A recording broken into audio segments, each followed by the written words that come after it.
We've got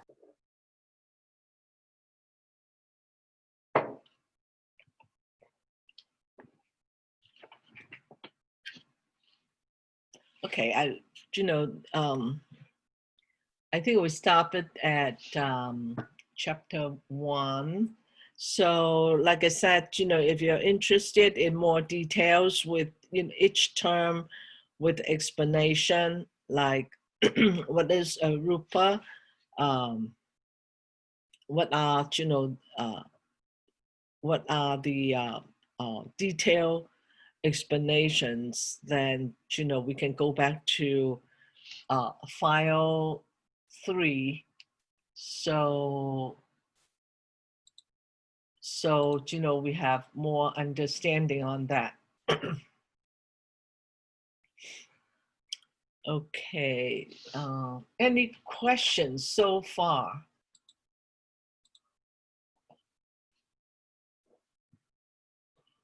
Or is it, study the Abhidhamma Kosa. One thing that I would suggest is to have that chapter, the structure of the chapter in mind, so that we don't get lost, because each of the chapter, like in chapter 1, it's still okay, because it talks about mainly talks about the dhatus, the elements. So I mean, by now because we're not too new to the Dhamma, so some of the terms it's familiar for us, like the 5 aggregates, the 12 sense bases, the 18.2. Yeah, 18.2. Lisa was right. I didn't put into the reason I didn't put into, because when I look at the chart here, I mean the big chart with all the X and Y's over there, I kind of got overwhelmed by each single one of them. And I think that, oh, okay, then, since everybody already know that, I don't have to put it out. So yes, it's the 5 aggregates plus the 5, well, the 5 aggregates. First 5 would be like the eye, the faculties, and then the external objects. The mind, as I have shown, the mind has the mental factor compared to the external environment or external object. So 6 plus 6 is 12, plus which give rise to the consciousness. Those are 18. So it's the faculties, physical form, the rupa faculties, plus the external object give rise to the consciousness. So all those together are the 18 dhatus. This chart that you're looking at actually explain all the 18 dhatus in very much detail, okay? So if you say that, okay, it's a bit confusing when looking at this, how do I get a detailed explanation? Go to the Karika. The Karika, like I just showed you, it's got the verse, and then it's got the comments. And I think Corinne put in his, explanation, a very short explanation too. So those 2 files, you can, usually what they do is they compare side by side. They study side by side, so that, they know the verse, the commentary, and then also the explanation. Excuse me. Okay. So that's that. So let's go to chapter 2. Let me get back to the slide.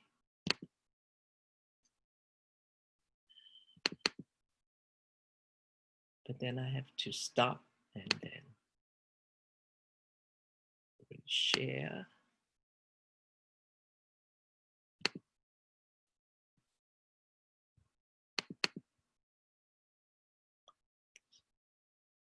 So let's see.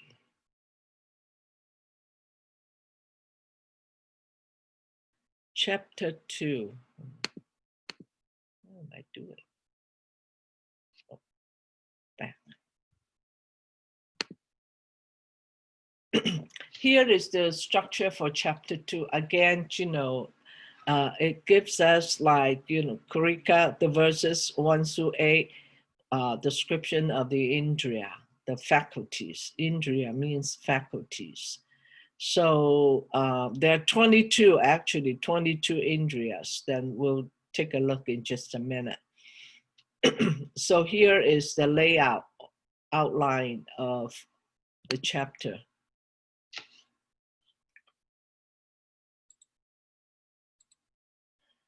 So definition of the Indriya, there are 22 of them together. It means, well, literally it means belong to Indra. Indra is a chief deity in India. So it implies supremacy, dominance, control, power, and strength. Now in the Chinese word, it's called gen. Gen it's mula. Mula, it's just like a root, the base, the origin, okay, the foundation of it.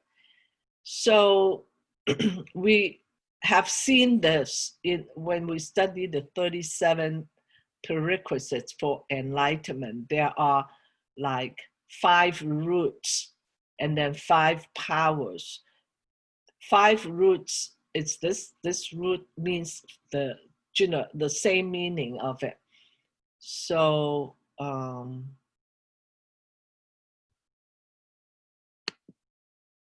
okay, here, one screen.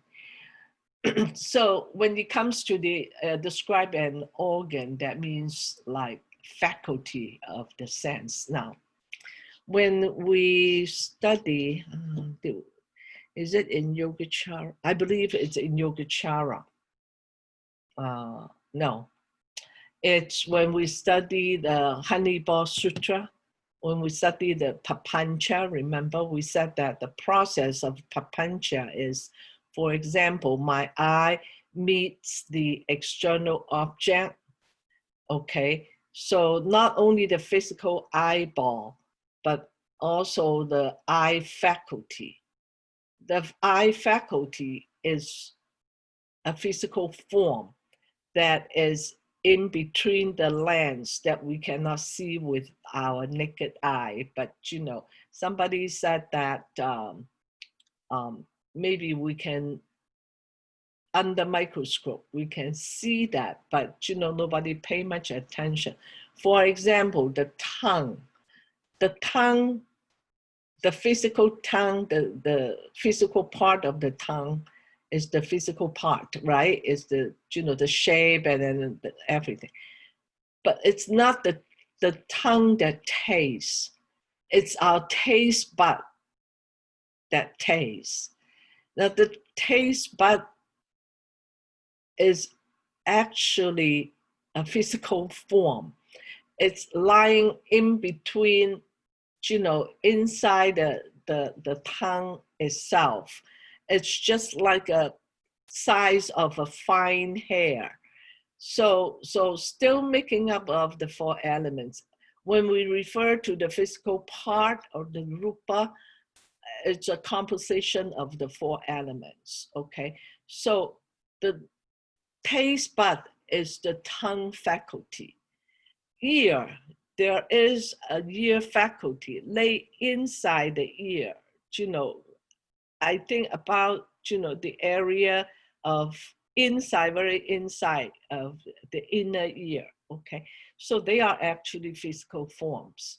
It is those faculties that provide the sensation or, the conception. Because if my eye, without that eye faculty, I can look without seeing. Okay, I can still, my eyeball can still contact with the external object, but I cannot cognize anything. So it has to be the physical form to physical form, the shape, the actually part that we can look, we can touch, we can see, plus the inside faculty, another physical form. Okay, together with the external object comes to meet the external object that give rise to that consciousness. That consciousness has only a function of cognition.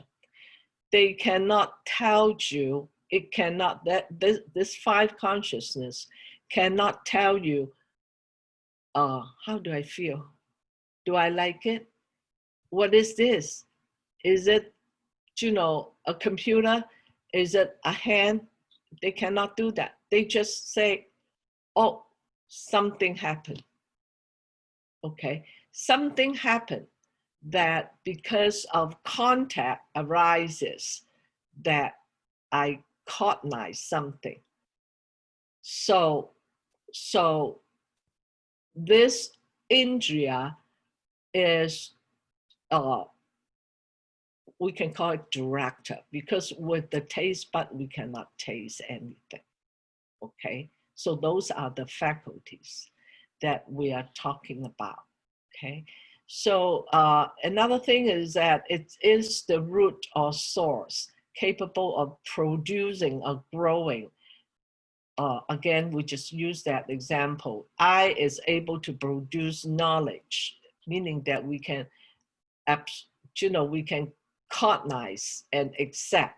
Okay, but that knowledge is not producing by that just eye consciousness. That is just giving you some information. No label, nothing, okay? So it is predominating inference, sovereignty, power, organ, faculty, control faculty, controlling principle, directive force, function. So it is the faculty with the other two condition that functions.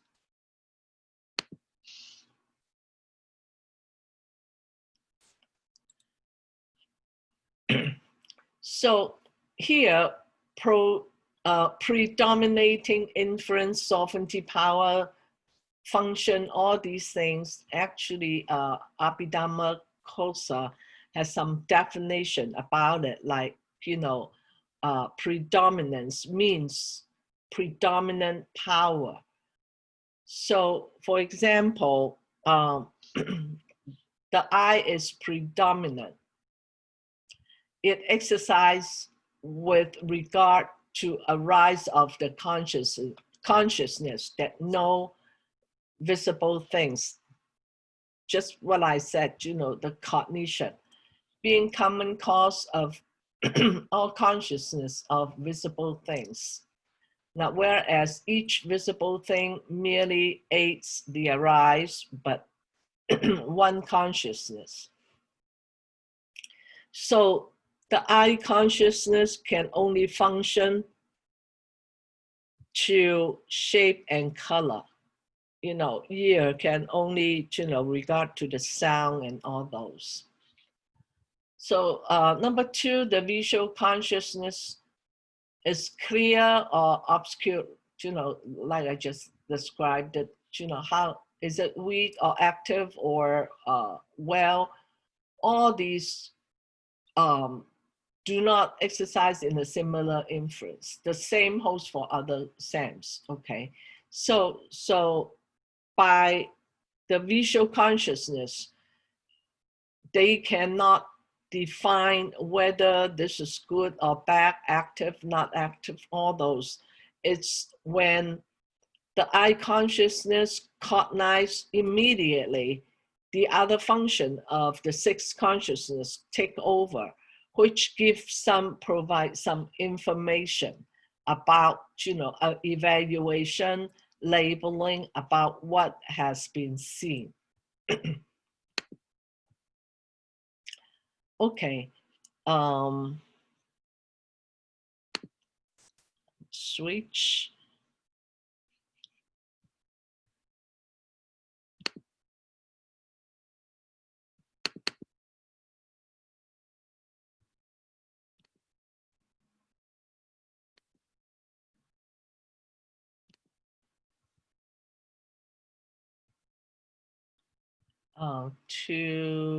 If you have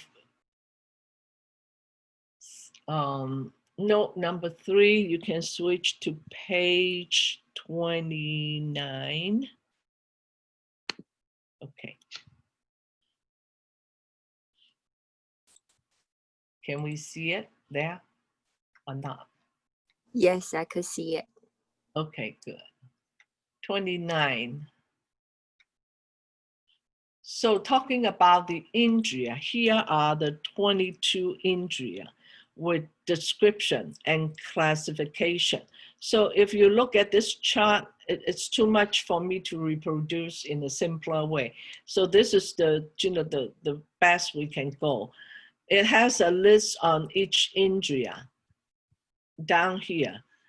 Also, it gives you some translation, okay? And then across here, it gives you like chapter 2, this is Gureka 9, 10, 11, all those verses. And then it gives you some information about like whether they are pure, impure, retribution, all those information across. This is a very, very useful chart if you are interested in into more detail. Another good thing for the Chinese speaker, they also list in the Chinese version. So let's take a quick look. Eye, ear, nose, tongue, body, and mind. 1, 2, 3, 4, 5, 6, right? 1, 2, 3, 4, 5, 6. So when you look at all these, what comes to the mind? 6 faculties. Yes, 6 faculties, but as far as related to how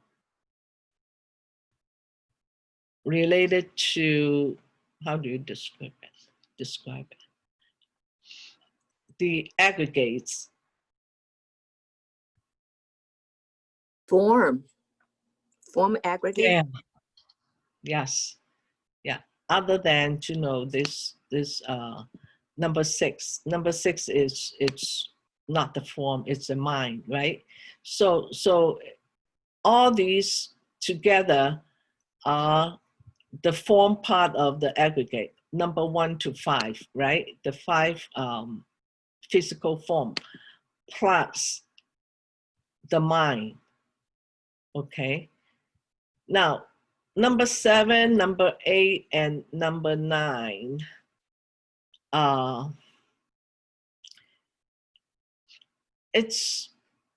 We have studied it, I believe some of us, but not much attention to it, okay? But think about it, it's very important too. Why are they important? Like, the female organ, male organ, and the vital organ. All these are, even though, when we talk about the 5 aggregates, the 6 sense bases, But when we talk about the faculty, they are actually very powerful because it keeps us alive, right? So it has the powerful function of sustaining the life. So they are actually included in the rupa, included in the aggregated form. But then, here for identifying their powerfulness, their function, the importance, and it lists it out. So these 9, okay. Now the next group is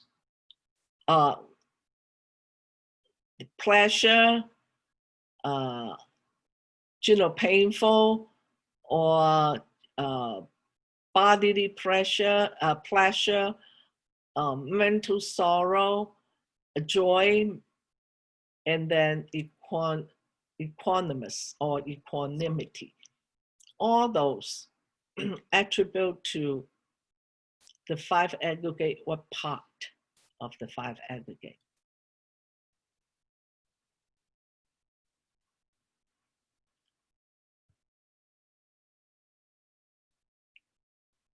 Is that the sensation?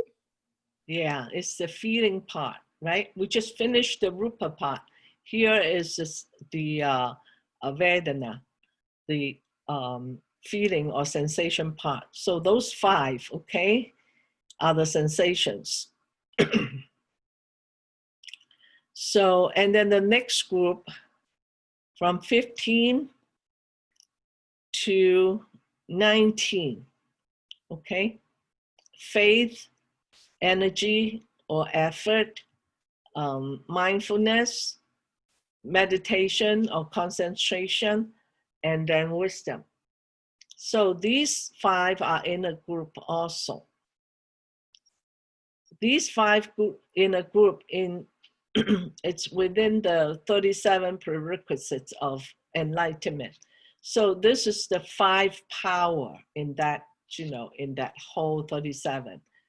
So if you, not only that, well, when we're talking about faculty, then we put it, categorize it as faculty, but the same 5 factors, faith, energy, mindfulness, meditation or concentration, and then wisdom, they are also the 5 powers.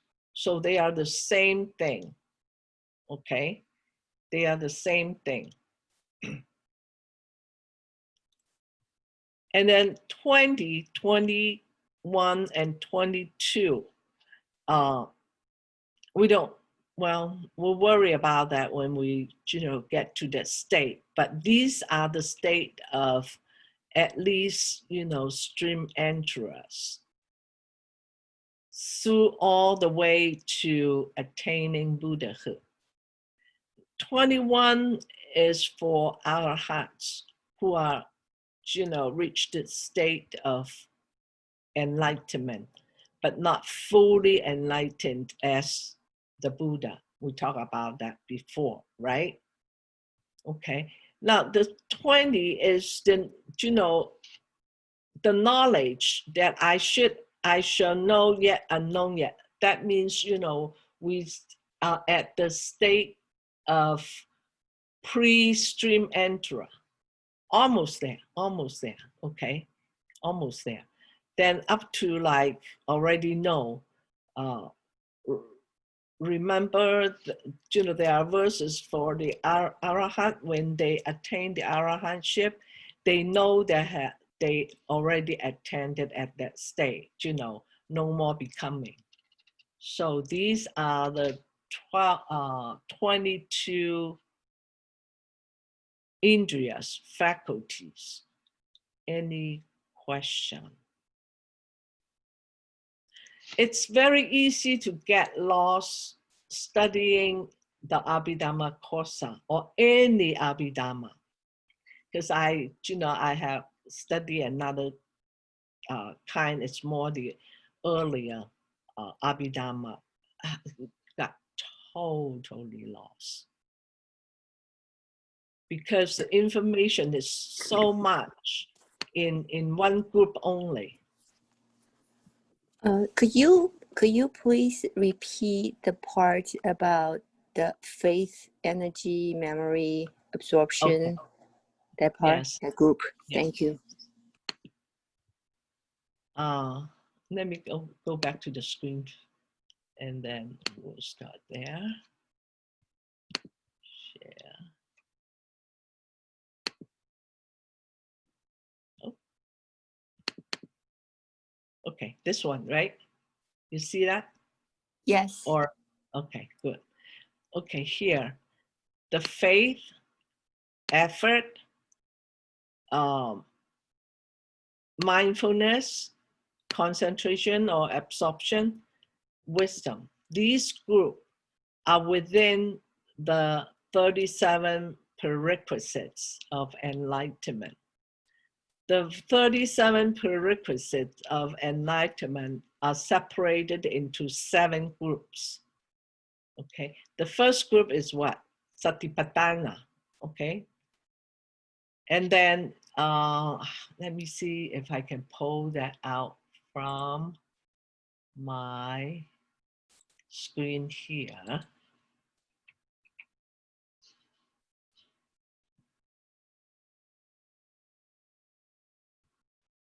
So that I can give you a little bit more detail. Okay.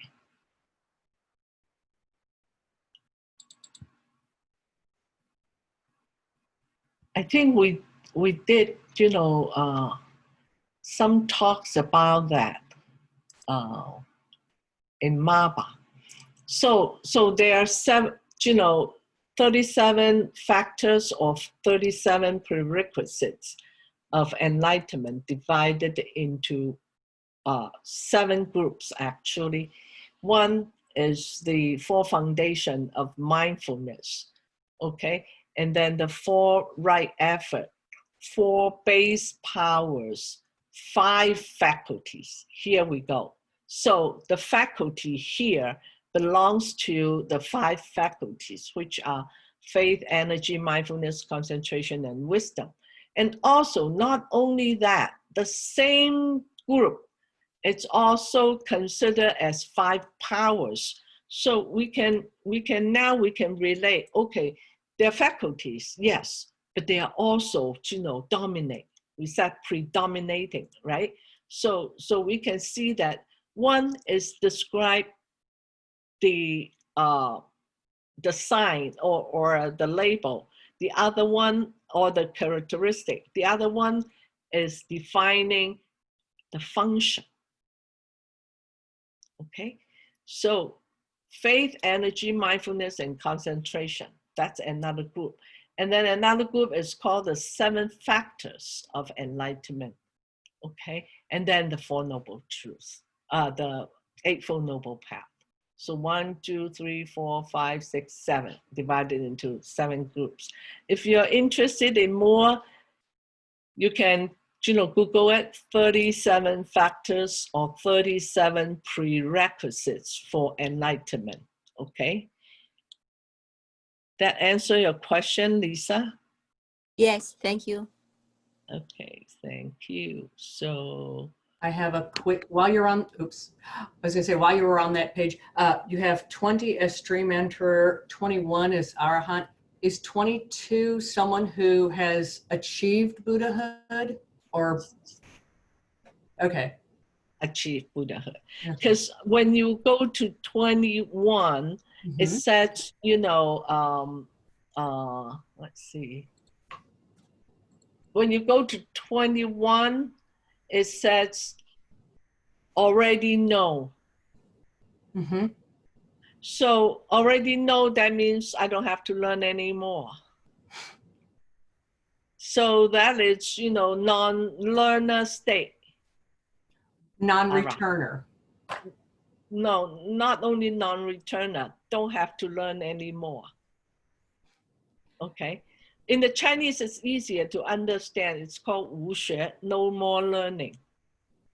So no more learning, you have to reach the state of arahantship. Anything before that, even fourth fruition, first, second, third, and fourth, pre-fourth, each one it's got a pre, right? Like before stream enterer, there is a state. Reaching there, but not yet, okay? Then you go over that hurdle and become a stream enterer. Then before, in between stream enterer to the next state, which is the one returner, right? Then in between that, it's called pre-second fruition.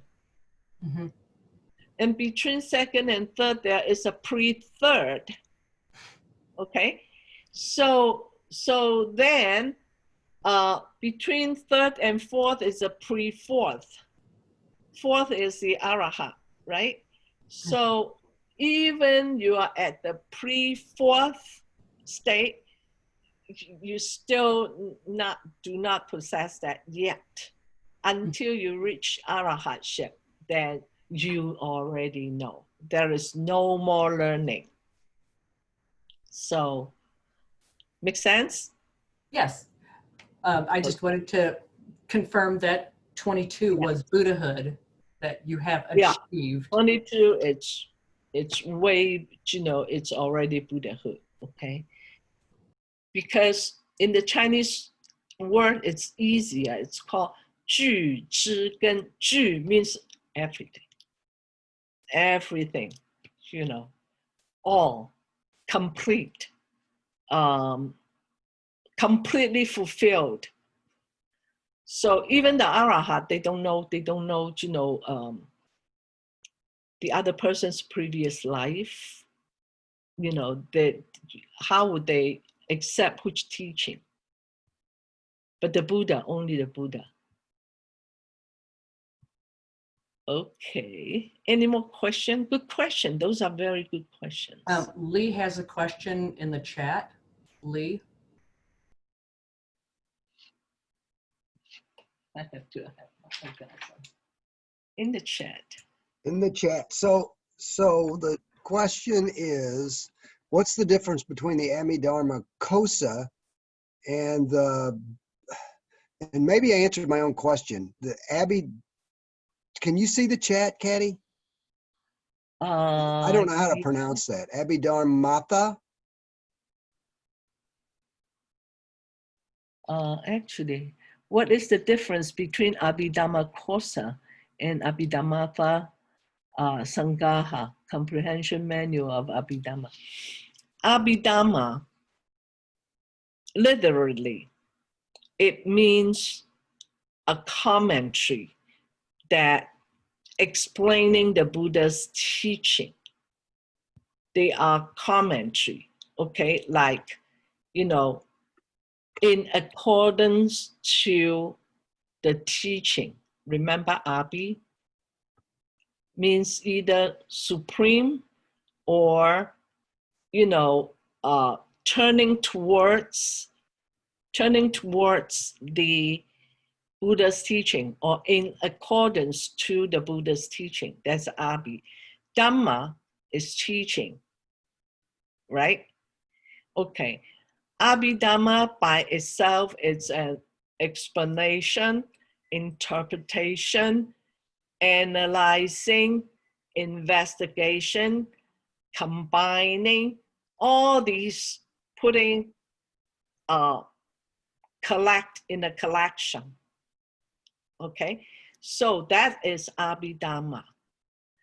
Kosa, in other words, it's specifically pointing towards this piece of work by Vasubandhu. Okay. Okay, so when you talk about Abhidhamma, they have various. To begin with, there are seven in the early Buddhist school. There are 7 Abhidhamma, including the Sarvastivadians, very famous one. It's called Mahavipassa Abhidhamma. Okay, that is another Abhidhamma. So if you compile a group of Buddha's teaching with backups, evidences, comments from the scholars, all these you can put together that explaining the Buddha's teaching, then you can call it Abhidhamma. Okay. It's a whole set of commentary.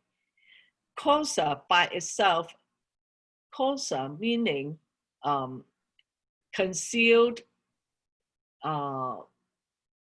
like putting together in a certain way. So that is why they said Abhidhamma kosa karika. Abhidhamma kosa sastra. There's a difference. Abhidhamma is Abhidhamma, okay? It's what we just explained. Kosa is Vasubandhu's work, which is literally meaning treasury. So it's so precious, okay? So it's like a treasure.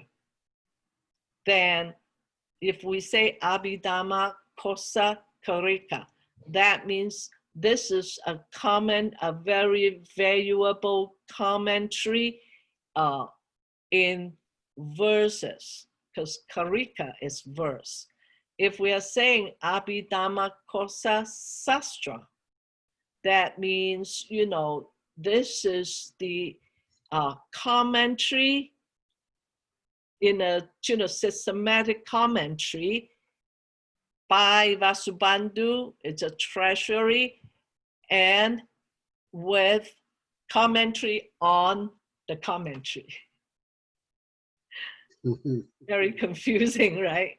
Do I make it more, you know, confusing? No, I get it. I think I get it. So the tail end tells you which part of the Buddhist teaching they're commenting on. Yeah, because when people make comments or explanations on Buddha's teaching, they choose how to present it. Abhidhamma is a specific form in a systematically analysis, okay? In an argumentative style or technique, so that people will be bombarded with various ideas. Okay, it's a specific system. Abhidhamma by itself, it's a commentary in a specific system, specific style, mainly more. I think we went through that.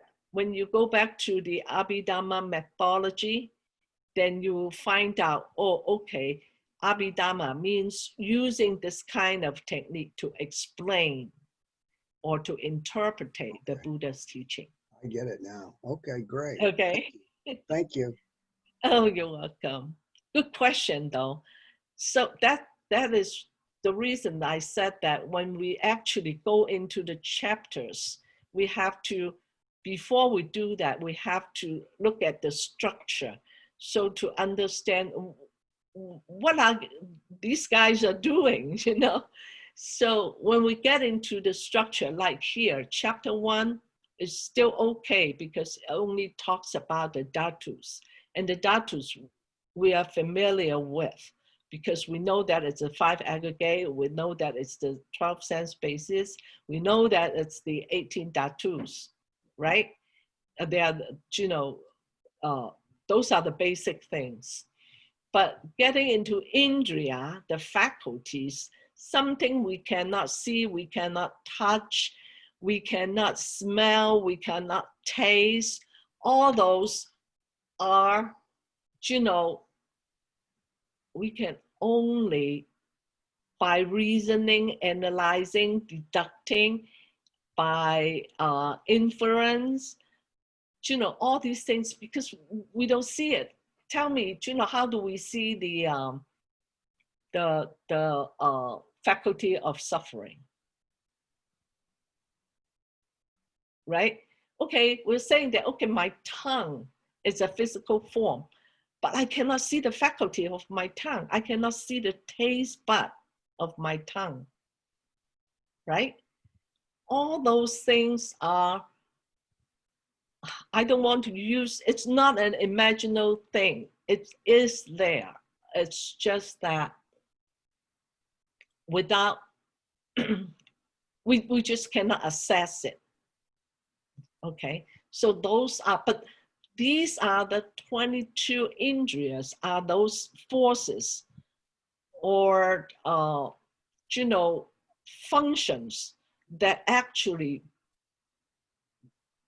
the basis and also the drive of the entire human life. Without the tongue faculty, we cannot taste. Without the eye faculty, we cannot see. We have the eyeball, yes. We have the external object, yes. We have the condition with the light, yes. But we don't have the faculty, we can't do anything. We cannot cognize, okay? It's just like, you know, the female, the male organ, the vital organs, they are the supportive of the life, okay? So, and then the other indriya, like faith and all those, they actually, oh, we'll think that, okay, I can still without faith, wrong. If we don't have faith in anything, not necessarily religious, okay, then the whole life is meaningless. At least we believe that, you know, we're a healthy person. That is faith. Okay? So all these are actually, you know, the supportive of life. But they're tangible, but they're invisible. So these are, you know, what is talking about. Abhidhamma is saying that it's very important. Why go through all these details? You know, why do we need to know all these 22 indriyas, the 18 dhatus? Why do we need to? At the beginning, remember, that is why we spend a lot of time, you know, figuring out the structure and everything. The Vasubandhu upfront tells us, without knowing all these dhammas, they are all called dhammas. Without knowing all these dhammas, how they function, how they interact, how they, you know, become a cause and effect, effect and cause, then we're lost. We don't know where to go. How do we know that, you know, there are defilements so subtle that we can't even sense it? Okay, then if we cannot sense what is wrong, then how can we correct? So that is at the beginning, Vasubandhu said, discernment of the Dhamma is how we getting from the shore to the other shore. That means we cut off all the defilements. Okay, but we have to learn these. Now, this is according to the Abhidhamma analysis or scholars or practitioners. That makes sense? Yes. Good. So let's Thank go you. back to the screen and see if we can share the other one.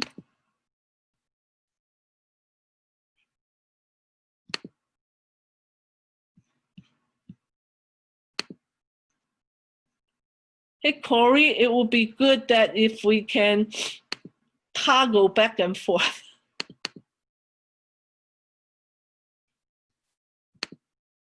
Share. Okay, see if we can do this. Okay, now we're back to the slides, to the PPT file. Okay, we just did the 22 indriyas.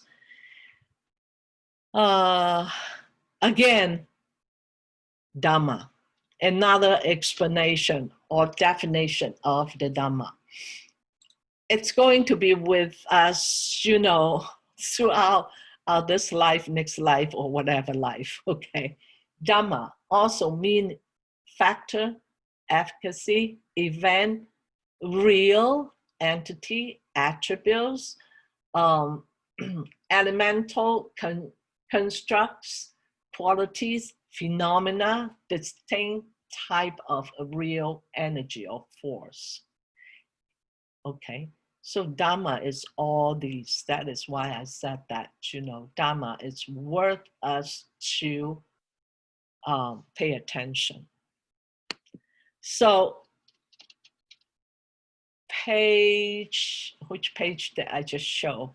You know, the page with all the XXX, you know, that big page.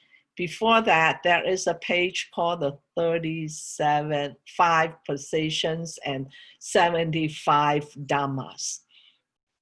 I reconstruct this. You know, instead seeing arrows flying all over, this is a mind map telling us what are the dhammas. Dhamma can be categorized into 5 divisions. First one is the Rupa Dhamma, okay, which are the 5 faculties, indriyas, external objects, all together. It's 11, okay. And sorry, this is not including the indriya is not there, I think. Let's see. Oh yeah, it is. But it kind of condensed into, you know, the rupa. So one thing interesting is number 11. If we look at this one, oh, what did I do? Okay. Number 11, avijñāpati, it's unmanifested matter. This is grouped in the Rupa Dhamma. Remember all the chapters, we have all these questions, which organ are included in the Rupa Dhatu? Okay, so that question is answered somewhat here, okay?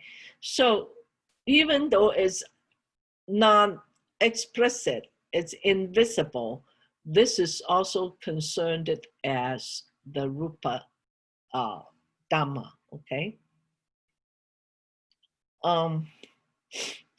The second group is the Chitta, which is the main mind.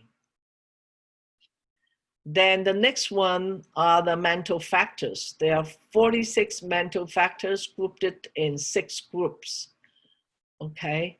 The universal one, the wholesome or skillful one, the defiled one or afflictions, and also another group of major, basic, non-virtuous. Then there is the minor afflictions.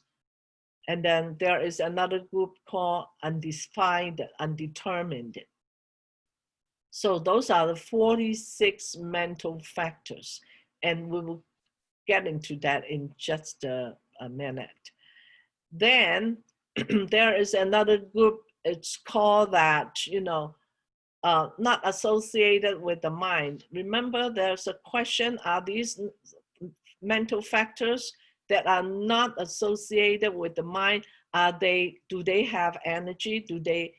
Are they forces, or are they just a labeling? Okay.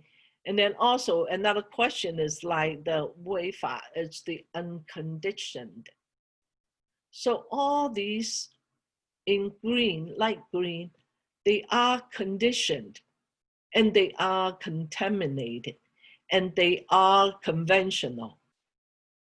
Only this one down here is unconditioned, uncontaminated, and also they are ultimate truth.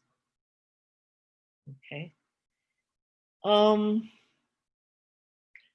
If you want to have a detailed explanation, because I'm running out of time, that you can go to that note number 5, ABDK number 3, I'm sorry.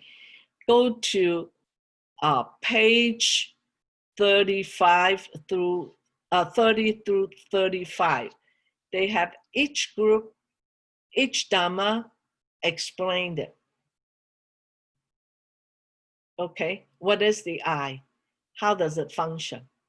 What is the ear? So each single one of them. I would suggest you take a look on number 11 and understand that, because out of the Rupa, some of them we already pretty familiar. It's just that this one, that invisible or non-informational, this one that, if you're interested, okay? So Chitta is the main mind. It's a director.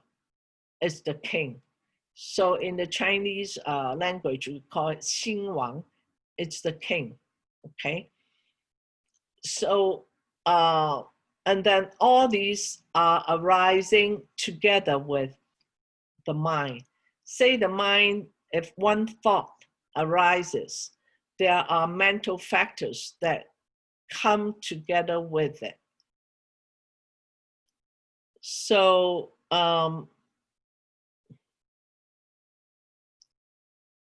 I think it's too much to remember. Maybe just understand, if somebody asks you, what are the 5 divisions and 75 dhammas that Abhidhamma Kosa is teaching? Maybe just, the 5 groups that we know we have to know.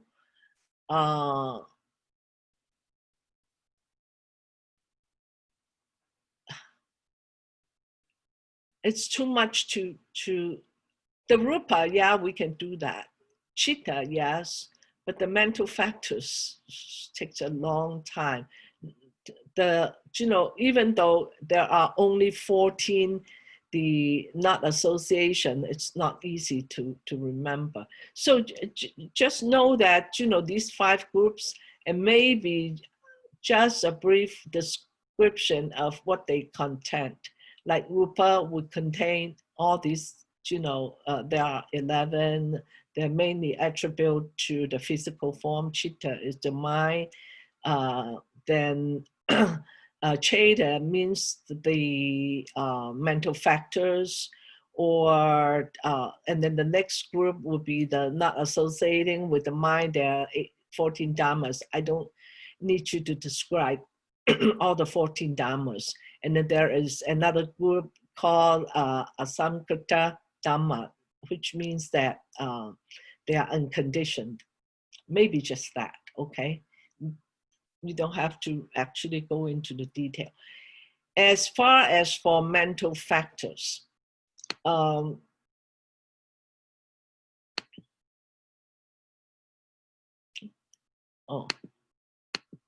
going backward instead of.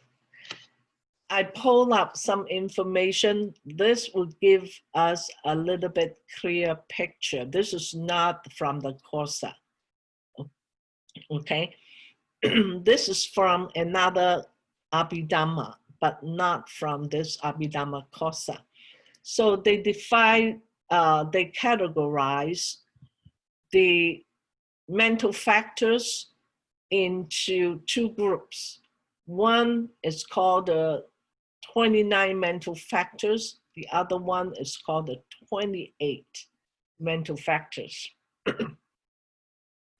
They group it differently, but basically the teaching is almost the same. Like, for example, so the feeling, perception, contact, attention, intention, they group it into a group called the universal mental factors. Why they're calling universal mental factors?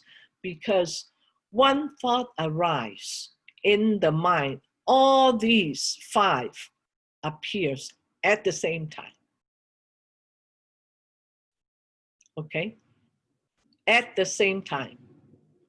So some of them do not appear at the same time. Like, for example, no greed, when it arises, you know, in the thought, then it cannot parallel with greed. So when the mind is without greed, the mental factor of greed or craving cannot arise in the one thought at the same time. But feeling, perception, contact, intention, attention, all these can happen at the same time within one thought. And all these are belonging, as far as for aggregates, they are all belong to the Sankhara group, which means the mental formation of relation group, okay? Other than feeling and perception, they are in a different group, even though they are mental factors also. So this is just, you know, to supply, to make us a little bit more understanding of how the mental factors function. So another group is the 28. 28 are those that we want to get rid of, okay? We want to get rid of. So, like if right view appears in one thought, then the wrong view cannot appear at the same time, at the same thought, okay? So these are the 28. So this kind of setting, it's more simple and direct. So just, you know, give us an idea of what's going on. Now, it comes the goodie. The next group is called the 6 causes, 4 condition, and 5 results. Okay, I'll read this a little bit. Say, in the Dhamma theory of Sarvastivadins, causal efficacy is the criterion for the reality or existence of a Dhamma. Right now, when you see the word Dhamma, something should arise in the mind. The Dhamma is not only talking about the teaching, it's not talking about the teaching. Because when we start, we say that, you know, Abhi Dhamma, Dhamma is the teaching. But here, when we talk about the Dhamma, it's all phenomenon, conditioned phenomenon, okay? So the Dhamma established by virtue, making up unique causal contribution. Anything with a causal contribution, it's a conventional truth, okay? So the study of causes and condition is a synthetic dynamic mode of studying the Dhamma.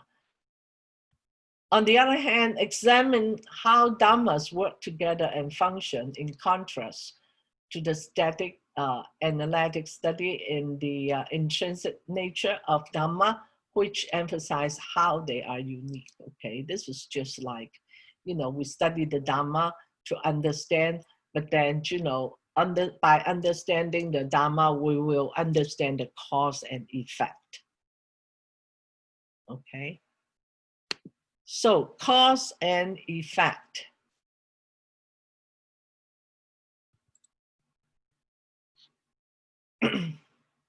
First of all, let's go back to look at the description or explanation again for the cause and effect by Professor Yang.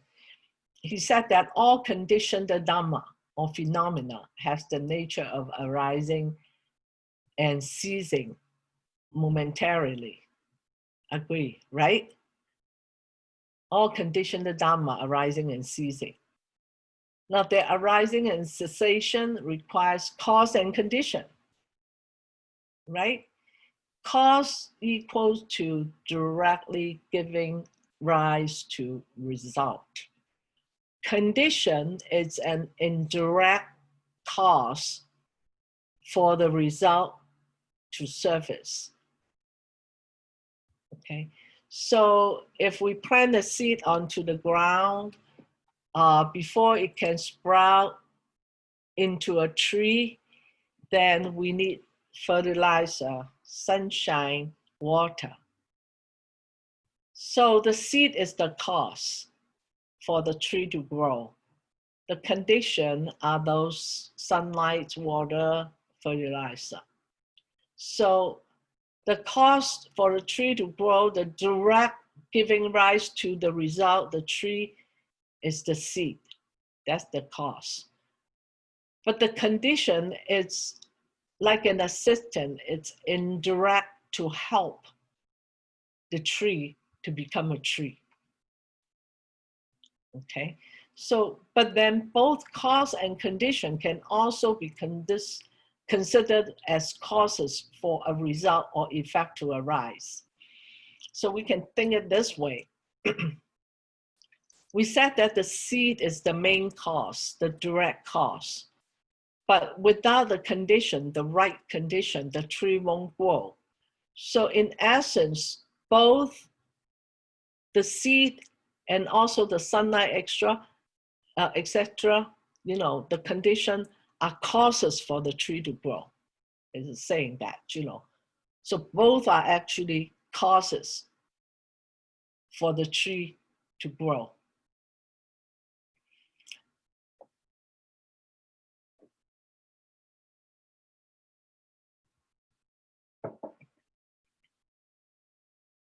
So generally speaking, there are 6 causes. This is the Abhidhamma Sarvastivadian categorized. And then we know that Abhidhamma Kosa is an explanation of the Sarvastivadian concepts, except, you know, they also, Vasubandhu also refute some of the key points, some of the points. If I ask you that question, what are the arguments of the Sarvastivadians? Can you answer that? Okay, so Vasubandhu composed the kosa. One is to teach the concept. 2 is to point out or criticize the error. 3 is to make sure that, you know, the explanations are clear, stating why this is right, why this is wrong. Okay, the arguments based on 2 directions, two reasons. One is to prove that the concept is reasonable, logical, right interpretation. 2 is to appeal to the scripture, which is the sacred word of the Buddha.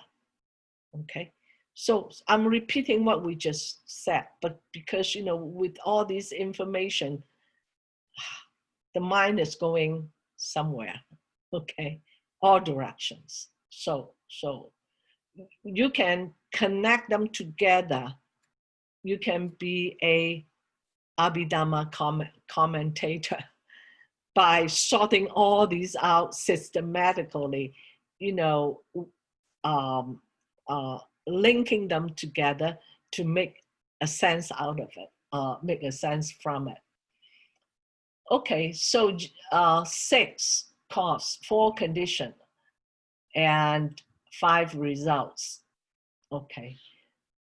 Professor Yang said that 2 types of causes and effect. The cause and effect happen at the same time. For example, I hit something. Ouch, it hurts.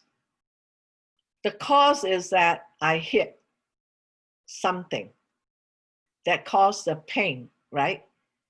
Same time, same space. Okay, so that's one example of cause. The effect is I hurt myself, you know, the pain or a bump on my hand.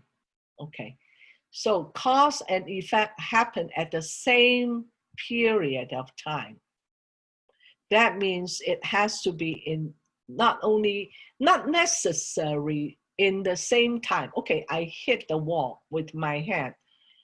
It won't, you know, it won't be swollen. It might take 2 days, then my hand grow twice as big.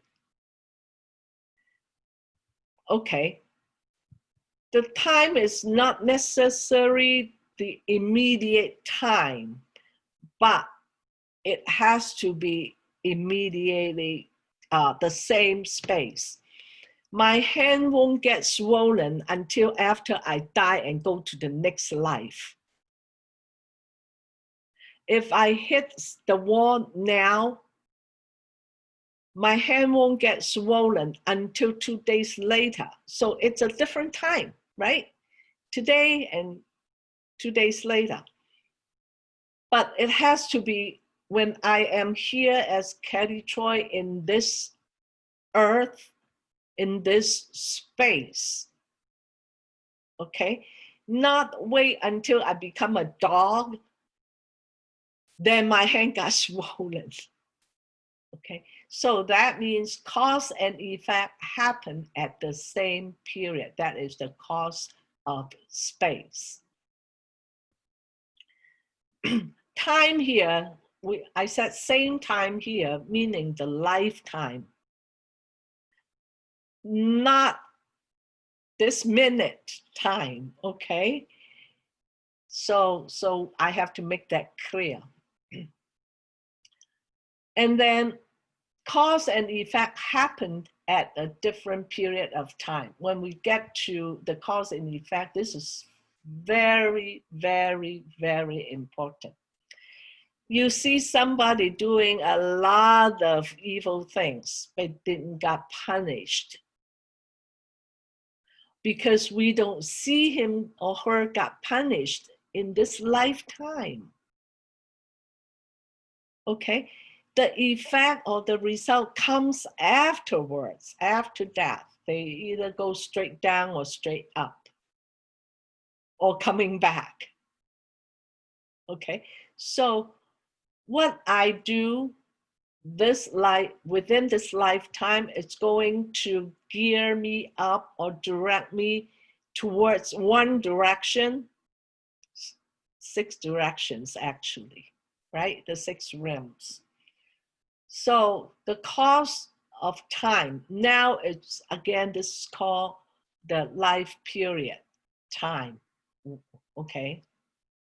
So the cause and effect, it comes in a different time, different lifetime.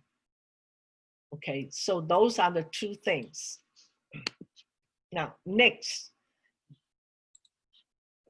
How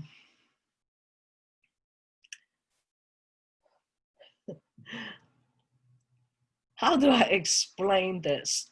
Okay. We have the 6 causes, which are listed here. 1, 2, 3, 4, 5, and 6. Okay, and you see that with all the 5 here, it's called causal condition. So the causal condition is respond to all these causes. Okay, and then it gives 3 of the results here. Just for the time being, just you know, just bear with this information because it's very complicated. Then number 6 is called efficient cause. Then efficient cause has 2 strengths. One is called very strong. Okay, the cause is very strong. I did something that really brings effect. Okay, now with this strong cause, because we know that a cause cannot bear result if the condition is not ripened, right? So if the cause here is very strong, then the condition would be equal immediate condition. For instance, if I pull out a gun and shot somebody, very, very strong, efficient cause somebody to die. So that kind of energy, that kind of condition is very strong, then it directly, without stopping, going to jail or got punished. Okay? So if I hit somebody with a stick, you know, just dun, dun, dun, dun, dun, beat a little bit, then the cause, the energy is, the strength is weak. So if it's weak, then, you know, it's only when it's ripened. So strong can also produce the other 2. If it's strong, that means all these conditions can help to bear result. Okay. Here, the predominant condition is giving us the predominant fruit, all on the efficient cause. So the efficient cause can do anything, can cause the condition to ripen, can also cause the fruit to surface, to bring result immediately. Okay, so that is why this is, you know, very, very important. So let's jump to here, the disconnected fruit or results. We don't have it, because those are only for the sages, for those who attained it, you know, the fourth fruition. Okay, so this one, you know, if somebody asks you about the disconnected fruit or result, you know, at least for the time being, we're not. I don't know about you, I'm not. Okay, so we don't have to worry about that. Not that we don't have to, we have to know, but then, you know, it's out of our reach at this point of time. So come to here, these are very specific ones. I don't want to go, because we don't have the time to go into each single one of them. Again, you can go back to the Kosa, you know, to the occurrence combination, number 3, note number 3, it's got very detailed explanation on that. See. Oh, I thought I put the page. Oh yeah, page 42 to 44. It takes about 3 pages with small print to explain all these. Then we can go back and take a look. But I want to point out something which is pretty scary. It's very scary. Okay, first, before I go into that, let's talk about a retributive cause. Retributive cause, it's cause at one lifetime, the result comes in a different lifetime. For example, I'm a human being in this lifetime, but I do something really, really bad. So the effect would be next life I become a dog or cat, or going down to hell, all these. So it's a different, but it's a retribution. Okay, usually it works both ways. If we do wholesome thing, we are, right now I'm a human being. Then I'm born ugly, I'm born poor. Then if I do a lot of wholesome thing, the next life I could be born in a rich family, associate with the Dharma and all those. Okay. So it all depends what you do, and then next life it's different than this one. It's a different result from the present life. Now, the scary one is this one, that it's called the homogeneous cause. This is more so to the unwholesome actions.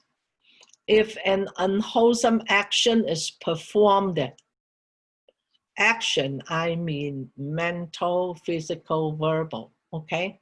Of course, physical action, all depends on which school, brings results more explicitly. So the homogeneous cause, like if my profession is to slaughter animals, and I build up a lot of hatred, aversion, and then it becomes, my habit is killing, or I'm a serial killer, then it's my habit of doing that, this life. So the next life, and then I have some good deeds too.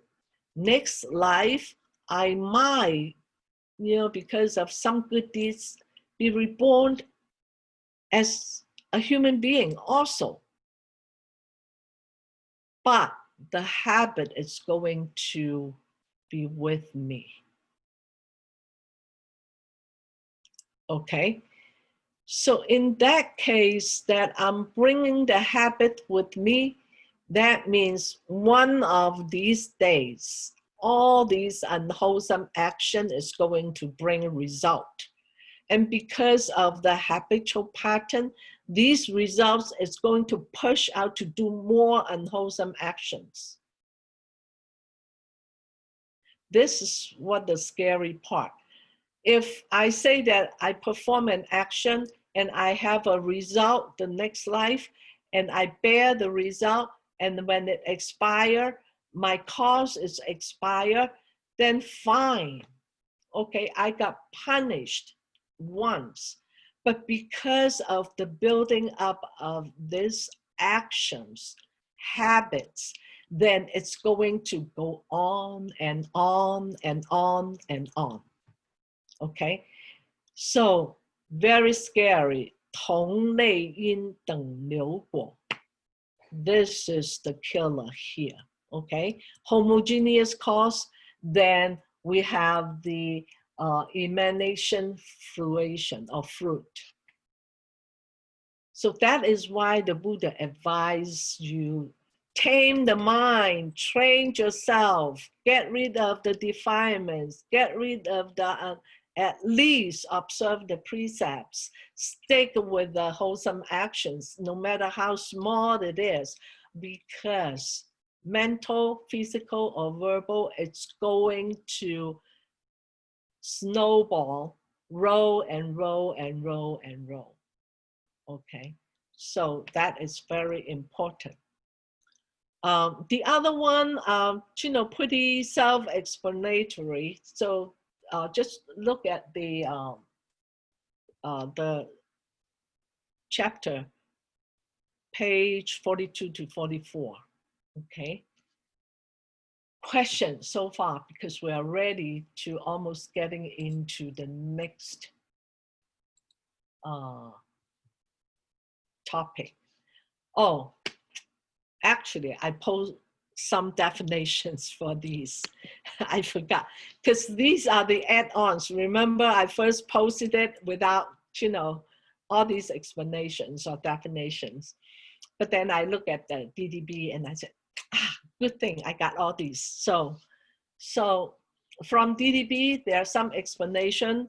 What are the effective cause, the concurrent cause, the concomitant cause, the cause of the same kind, which are the homogeneous, and then what are the pervasive operation cause, what are the cause differ from their fruit that I just, you know, we just went over. So condition also, condition, we have all these conditions. And then we have, you know, different results.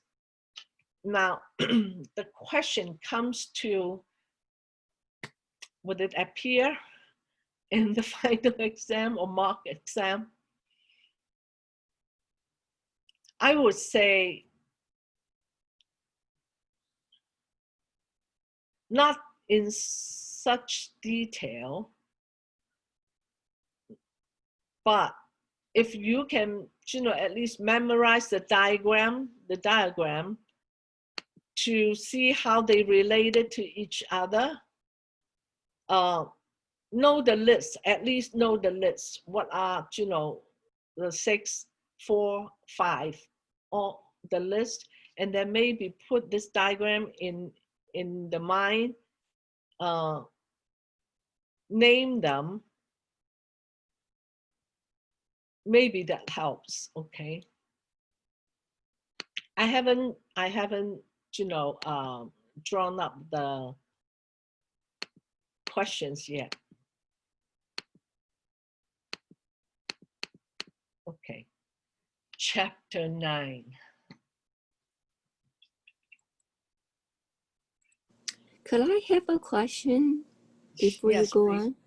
on? Yeah, Out go. of the 6 causes, is it possible when you get a chance that you can give us an example of each one? Okay.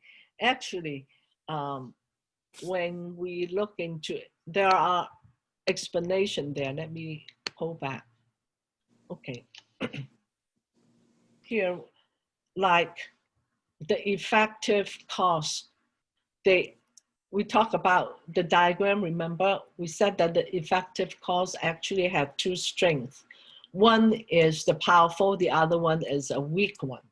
Okay, what this is like, the effective cause attribute to every result, actually. It not only coordinates with the condition, but also, you know, it can be cause for any kind of result. That is why it's called effective cause. It's an active, you know, how do you say it? It's a very powerful. It's just like this cause can grow. It's just like the ground here, you know, here is a very good example. It's just like the earth that empower plants to grow. It has that kind of ability. Okay. So when it's got very powerful, then it's just like the earth, you know. If you go out to the yard and you see all these weeds are growing, not only flowers, not only grasses, okay, because the earth has the ability to give rise to almost anything. Okay, so when it's a little weak, you know, you don't have a very fertile soil in the yard, then still it doesn't obstacle or non-resistant. It's you know, it doesn't encourage, but it doesn't discourage things to grow either. Okay, so it's just like active and passive causes.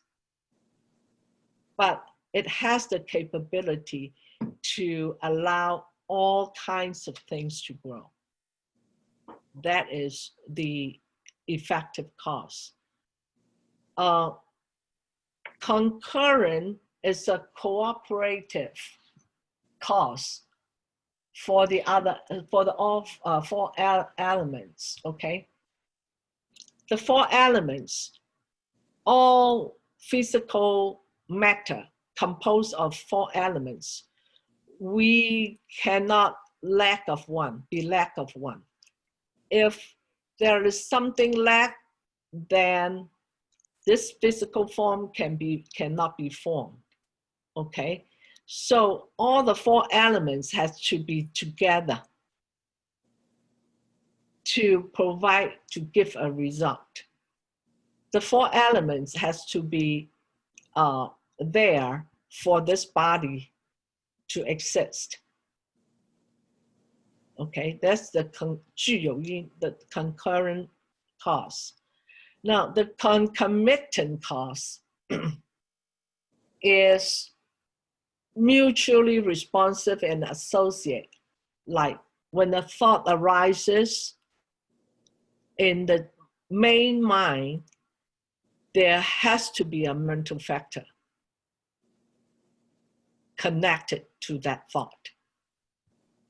Okay, so it's like a connection. One thing arises, the other thing has to arise at the same time. Okay. B, concurrent, is it has to be together to form one thing. C, the concomitant, is one thing arise, the other has to be arise at the same time. Or the thought is not the thought. A thought would not be a thought that if, just single thing arrive without the mental factor. Okay, so that's that. And then the next one is 同类因, cause of the same kind as the effect. So this is just like, if we do good, it produces good. If we do bad, then it produces bad. Okay, we talk about, the same type, that if we do something really bad, and then when it comes to the 等流果, then it's very scary. This is the 同类因, the same kind of effect. Now, the 片行, the pervasive operation cause, those are the universal cause. Anything can happen. Like, how do I say it in this one? Okay. If the mind is elusive, okay, or if we have a false view, we have a wrong view, saying, okay, taking something from somebody, it's nothing wrong with that. Okay, then if we have that kind of mental setting, that every act is going to relate it with that. Okay, it becomes a universal to the person who act like that. And that is one of the causes. Come to explain it more clearly, it's more or less like the habitual pattern. So the next one is 手因. This one, it's a pretty straightforward. That means what causes right now, the cause here at this life, is going to bring a different result for the next life. Okay? 姐，很多人说今天刚刚游行，你跟我查查有没有游行？我想去大厦一下。I'm sorry? Can we have a little break? Yes. We have, yeah, let's take a break. because the mind is going very solid. Okay, good. Oh, I'm kind of rushing through this because I'm afraid that I can't finish them all. But if we have a little time later, we can revisit. Okay, let's take a break. Let's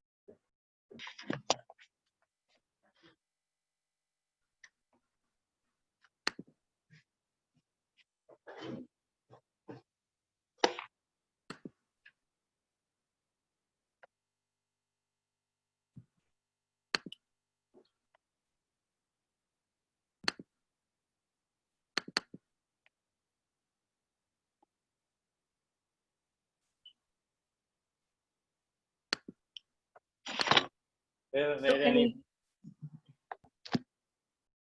I'm sorry. That was me. I'm sorry. That's okay. So any questions so far?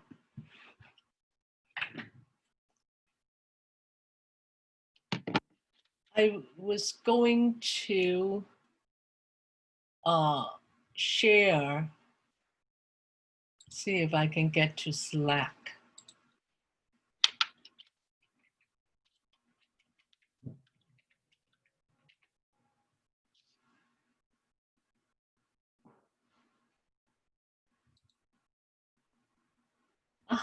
No, I don't want to play any game.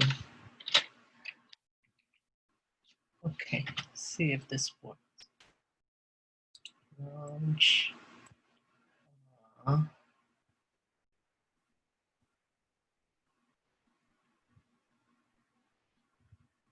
Inbox.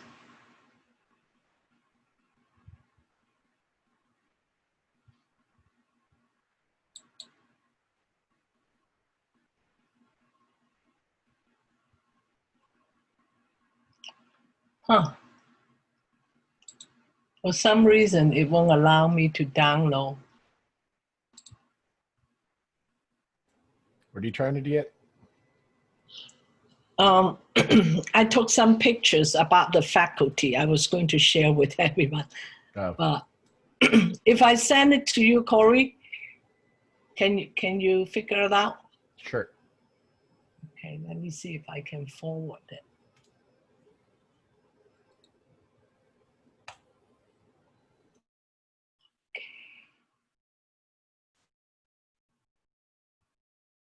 Right.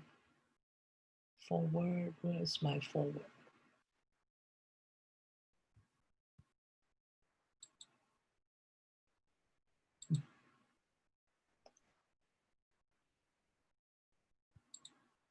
Forward, okay. To Corey.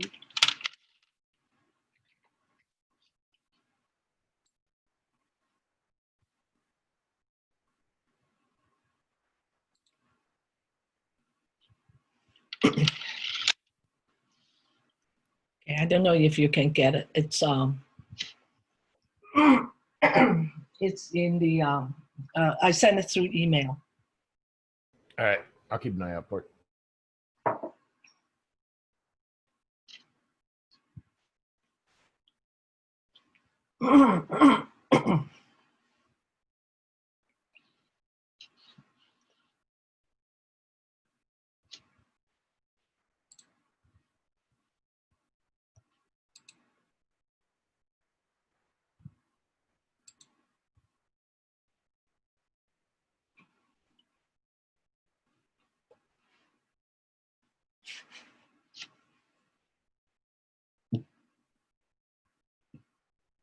It'll take a little time.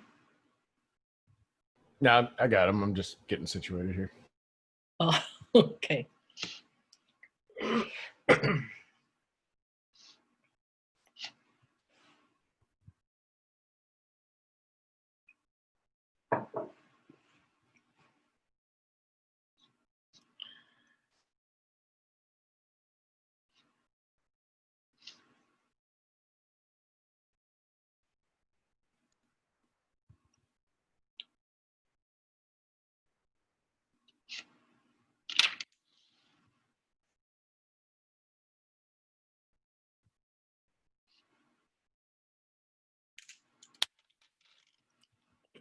Okay, maybe we should, I just uploaded them to the chat. So oh, okay. Can anybody see it? yeah, they should see them in the chat. The pictures? I Okay. don't Oh. see it on the chat. They should all be in the chat. You'll have to download them though. Maybe. Download. I don't even see the link. It's not a link. It's is there anything in the chat? It shows No, not at all. 5 pictures and I saw the chat and it's all in picture form. Just click on it and it will download to your computer.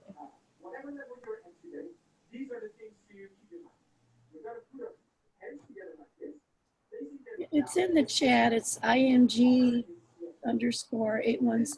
JPEG. Yeah. thank you. I'm not crazy. No. Is it on the Zoom chat? Yes. Yes. Can you see? Can Go you to see it on the screen now? Because I put it on the screen, but I can see it. is it on the screen now or not? Yes. Yes, Okay. yes. So this is the faculty I was talking about. It's in Chinese. So say this is the tongue. Okay. The tongue faculty are the taste bud. It's in here. Inside the tongue is actually a physical faculty. So each one of them, I think I sent about 5 of them or 4 of them. Okay. So just to let you know that, it can be located, but it's inside about, it's just like a heart or the lung, that we know that it's there, okay, and it functions. So I just want to show you, it's there. It's something like that.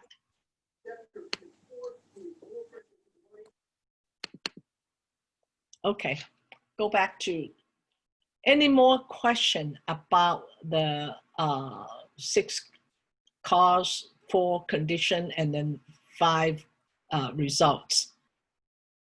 Any question about that? Because I think DDB explained it or defined it pretty well. It's direct and short.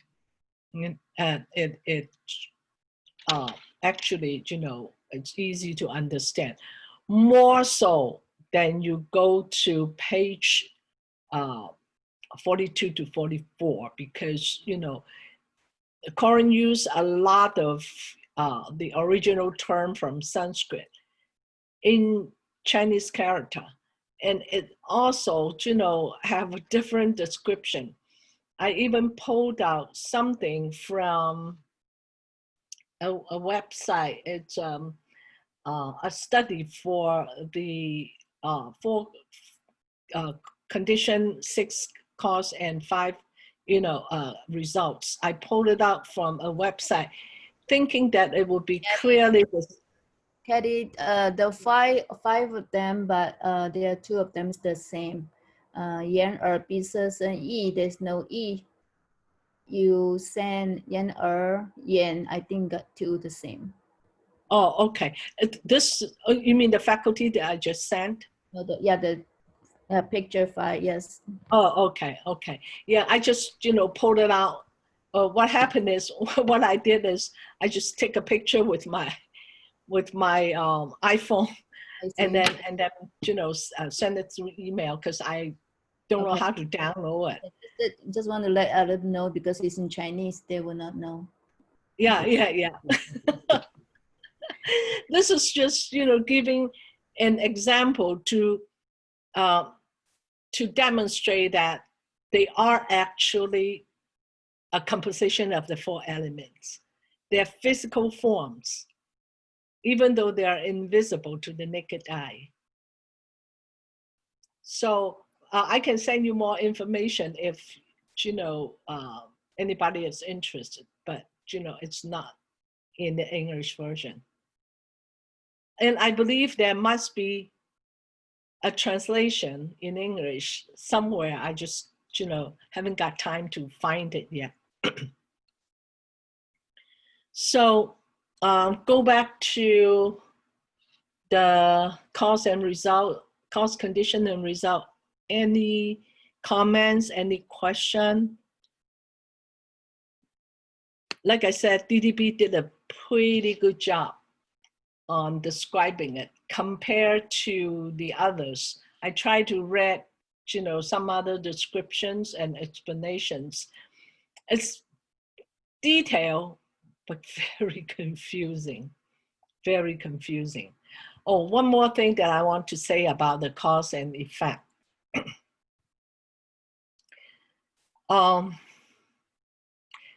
There's no, well, I shouldn't say no.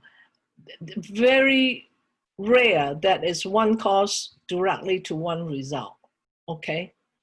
It could be many causes to generate or lead to one result, okay?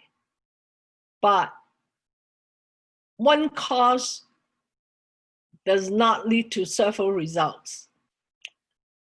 Many causes can lead to one result, but one cause does not lead to many results,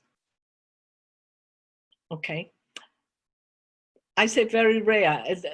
It doesn't mean that it doesn't happen, because all depends on the condition, okay? The condition can change. So somebody would say that, okay, I have been practicing generosity for lives. And why, all of a sudden, I have a short lifetime, short lifespan in this life. So people will ask that question, and then you see that people doing a lot of good deeds doesn't bear good results immediately because of, the different timings. Okay, so we cannot say, if you hear that, oh, if you eat a lot of pork, you're going to become a pig next life. Not necessary so, because cause and effect is a very complicated system that it's pretty difficult to explain. Say for killing, take the heaviest, the most important action. Killing, to bear the result, it has to be first intention. Are we intend to kill? Okay.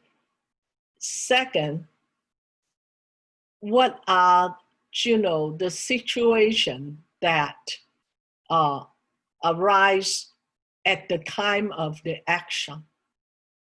Okay, those are the conditions. Did the person actually died? Okay, so is this action completed? So all these, and then what are the direct cause of this action to happen? So all these has to be fulfilled to complete an action that will bear a result. Best teaching on this kind of subject would be 中科巴. It's 菩提道次第广论. It's called the sequence of the Bodhi path. Commentary on the sequence of the Bodhi path. Okay, it actually provides you very detailed. What is the mindset? What is the cause at that time?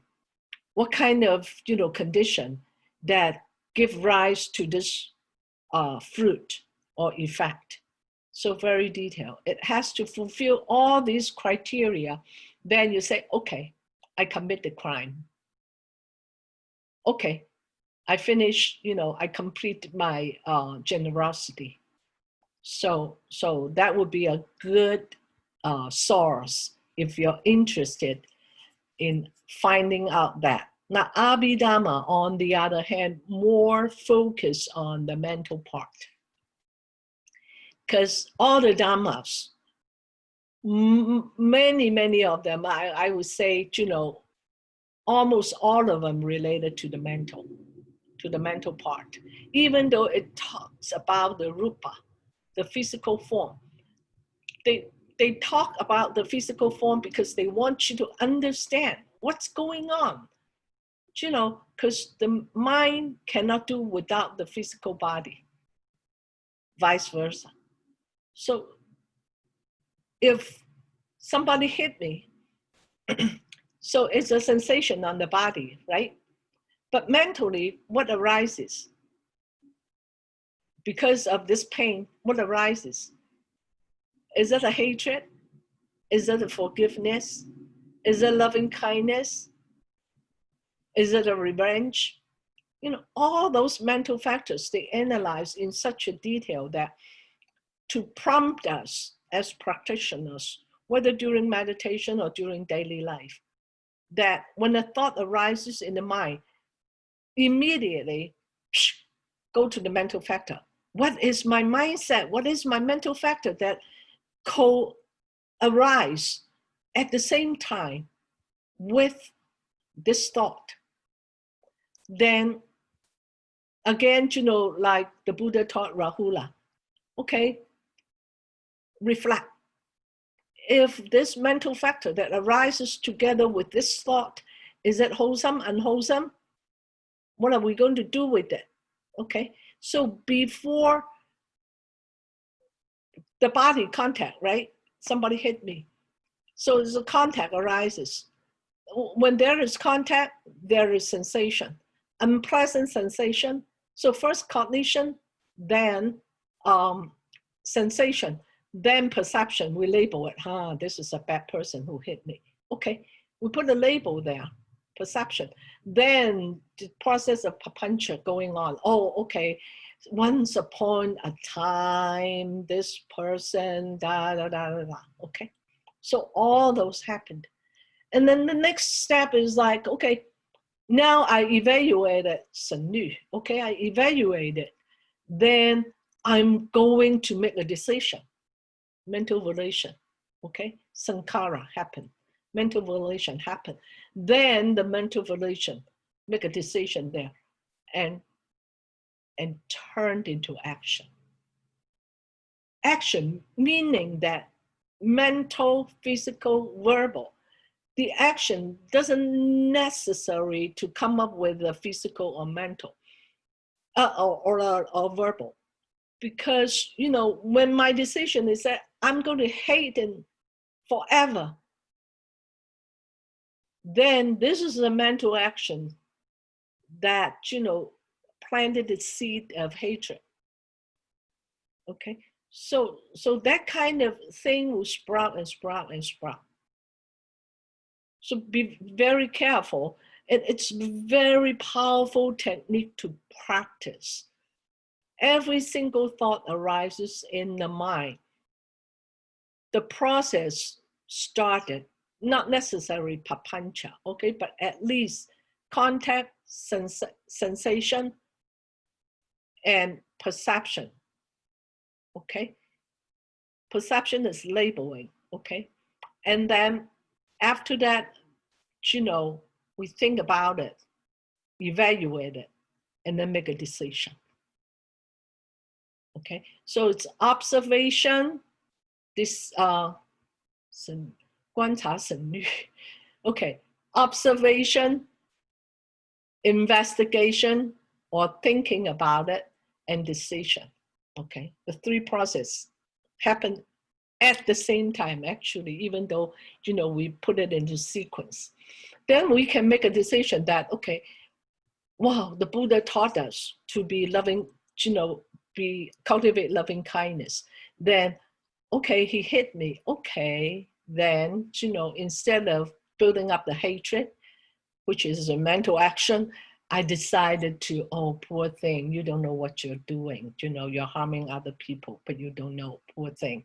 So that kind of loving kindness will surface because we understand how important the mental factors is going to affect our actions, namely mental, physical, and verbal. Okay, does that make sense? That is how Abhidhamma is organized in such a way. They use all these techniques to systemize so that we can practice.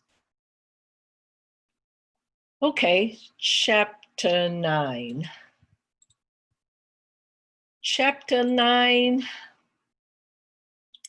there are some refutations that when we go to like talk about the Vasubandhu, that is what he's doing. On chapter 9, basically, it's a refutation on or criticize on the idea of the self to various groups. Now, to the Sarvastivadins, you can see every chapter when he composed the verses. We remember those little stars beside the Karika? Those stars are meaning that, okay, this is an idea of the Sarvastivadin. This is Vasubandhu's refutation or critique on them. Okay, so in chapter 9, he mainly focused on critiques of the self to different groups. First of all, to a Buddhist group, okay? And that group, let me see if I can find it. That group is called Vasiputriya.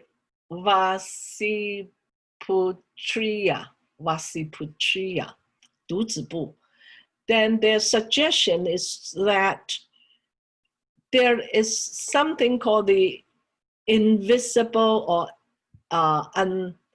unexplicit person. It relied on the 5 skandhas to exist, but then it is not outside the 5 skandhas, but it's not accessible, it's invisible, but it's there is this master who can control and who goes through all these actions and bear all these results. And that idea is called the Pudgala, okay? P-U-D-G-A-L-V-A, Pudgala. So Vasubandhu, of course, disagree with that. So in chapter 9, he critiqued about that. Now the other group is the Hindu non-Buddhist group. They believe that there is something called the soul, unchangeable, substantial, okay? And it's unconditionally arising, existing. That's the idea of the Hindu belief at the time, okay?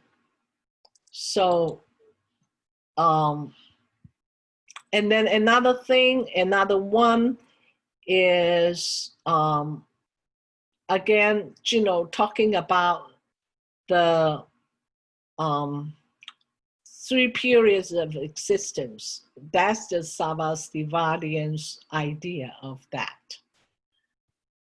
And the next one,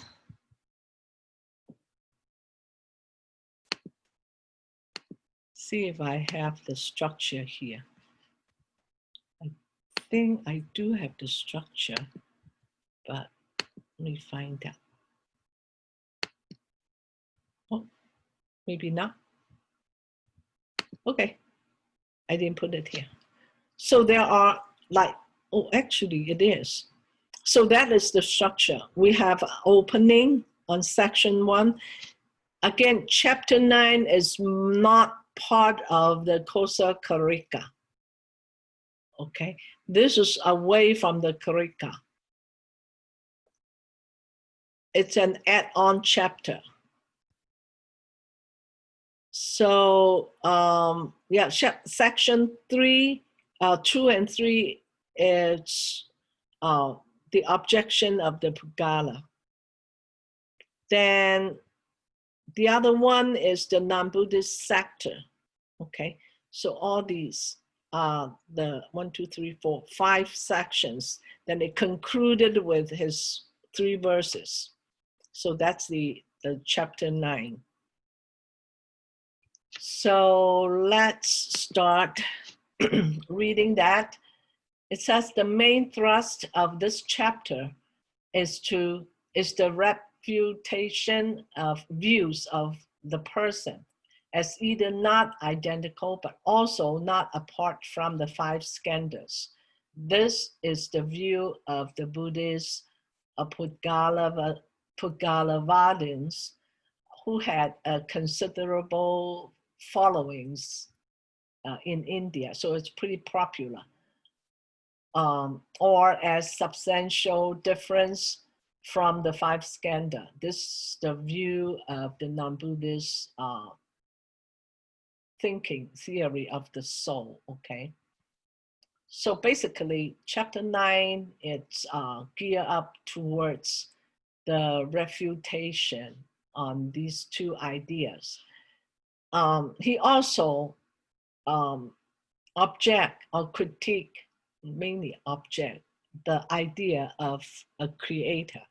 So that it's fall into the substantial difference, you know, the view of the non-Buddhist, okay? I choose section 1 and section 2 because, you know, in this way, basically, you know, what the other, you know, other religion think, you know, they have their own idea, of course. You know, Vasubandhu had voiced out his objections, but because this is a Buddhist study class, then we focus on why and what are the reasons that Vasubandhu had opinions on this Pudgala idea or teaching. So in section 1, Vasubandhu opened by saying that there is no liberation outside of the Buddha way, okay? Because other doctrines are corrupted by a false conception of a soul.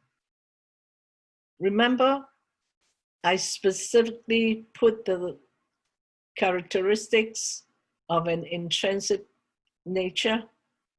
Okay, we can apply that here. What is the meaning of the soul? Okay, can we apply that intrinsic nature in here? Those are the things that we can, you know, let's think about it. And also this, like, it also involved in some other erroneous view also, but you know, this is out of our scope. So believing in a soul or self as a substantial entity leads to production of defilements rather than liberation. The self is merely a continuum of the aggregates, a series of skandha. This is not, there is no direct perception or correct inference that can establish the existence of some other self or soul apart from the skandha. And Vasubandhu does not admit other means of knowing, okay? So because this is what we have, this is what we based on, the 5 skandhas. And then section 2, Vasubandhu object to the Pudgalavadins. The basic dispute is that Vasubandhu and the Pagalavadins agree that the person are conventionally reality. Okay, we said that. Okay, this is the person. This is, you know, this person, this mind and body. We give it a name called Cathy Troy. Okay, but this is only conventional truths. Because we are assuming that, you know, this is somebody is actually exists with the name of Cathy Troy, with the mind and body. Caddy, you need to move to the next slide. I'm sorry? You didn't move to slide number 55. Oh, sorry. Okay. So conventionally true that both of them agree. Now, what I think we talked about that earlier, about the ultimately exist. All depends on what is ultimately exists, because we are saying that ultimately it's the ultimate truth is neither arising nor ceasing, neither existing nor non-existing. So why Vasubandhu is saying that, okay, I agree that conventional reality that ultimately exists. The person of conventional reality. Okay, conventionally we say that, okay, we give it a name, this is the person. Ultimately exists. There are certain meanings to that, but let's keep on reading and see, you know, it will come out. But Vasubandhu disagree about the form in which the person ultimately exists. And in turn about what can and cannot be a conventional reality. Now, here's the catch. The Pagalavadin is saying that, okay, this person is really exists in the conventionally true, because, you know, there must be somebody who's going through the cycle of samsara, going through bearing the results, causing causes, all those conventionally, yeah. Okay, we say yes. But ultimately, the Pagalavadin is saying that even though the form, the body does not exist, you know, a person died, but it still exists in the form of a certain form, because this so-called person rely on the skandha to exist, but it's not part of the skandha. Okay, but it's not different from the skandha. So there is something called the invisible person is there. It's no different than the soul, okay? But Vasubandhu's argument is that whatever ultimately exists is the energy, the flux, the flow. Well, why don't you the answer content. the phone? Lee, Form here, it's misleading. It's the way in which a person ultimately exists. Not necessarily the physical form. The way. If we change it to the way, what is the other word for form?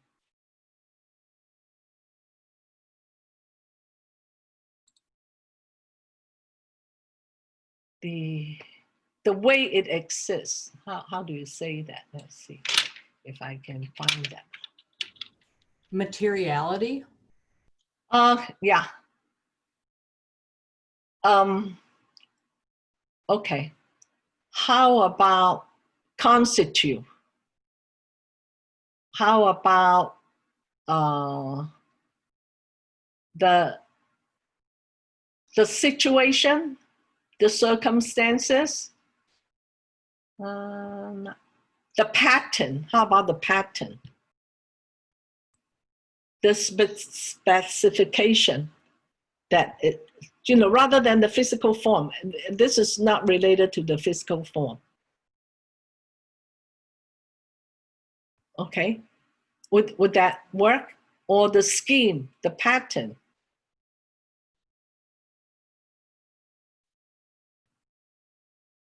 The style, the aspect, or the appearance, not necessary appearance, or the sign, not necessary the physical form. So the way the person exists ultimately, okay, that's not only the physical form, but, you know, the mental process also. So the argument is that the Pagala is saying that, okay, there is something called the self, something called the person that exists but rely on this five skandha to appear.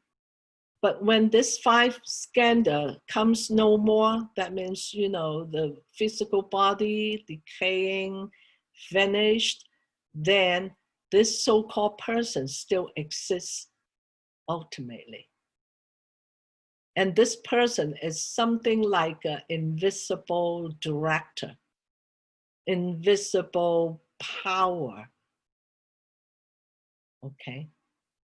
But Vasubandhu's argument is that, okay, I agree, something exists, you know, ultimately, but it's not the format. Oh, that's the word. Not the format that Apugala was saying. Okay, not an individual identity that exists, you know, without the skandha. So let's think about skandha is one thing. Something outside the skandha is second thing. And the Pagala was saying that there are third thing, you know. Number three is an invisible person that is not the skandha, but it relying on the skandha to function.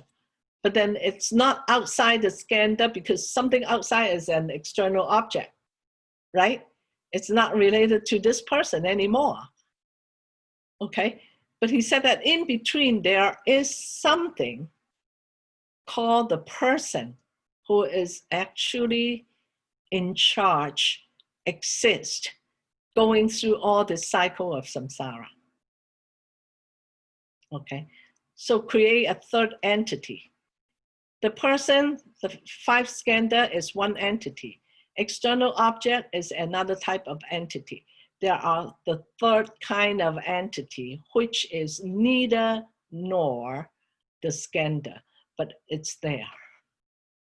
That's their idea. Okay, so Vasubandhu is saying that no, this is not true. Okay, he said that the something called this existing and going through the samsara is not a separate entity, and you cannot call that as a person. Okay, it's nothing but a flux and flow and, you know, occurring, arising, ceasing, the entire process. That process is existing. That process is ultimately existing. Okay, so that is the argument here.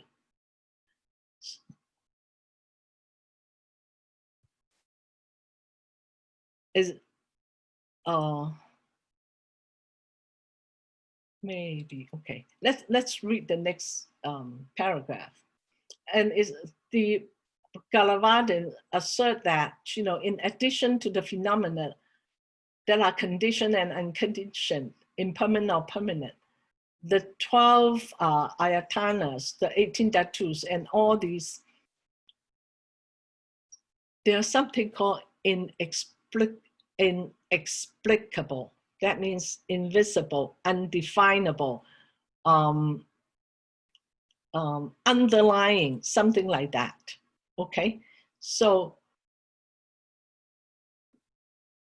somebody would, when I read this, I automatically, my mind would go to, the 5 divisions and 75 dhammas. Remember, there is something called the 无表色.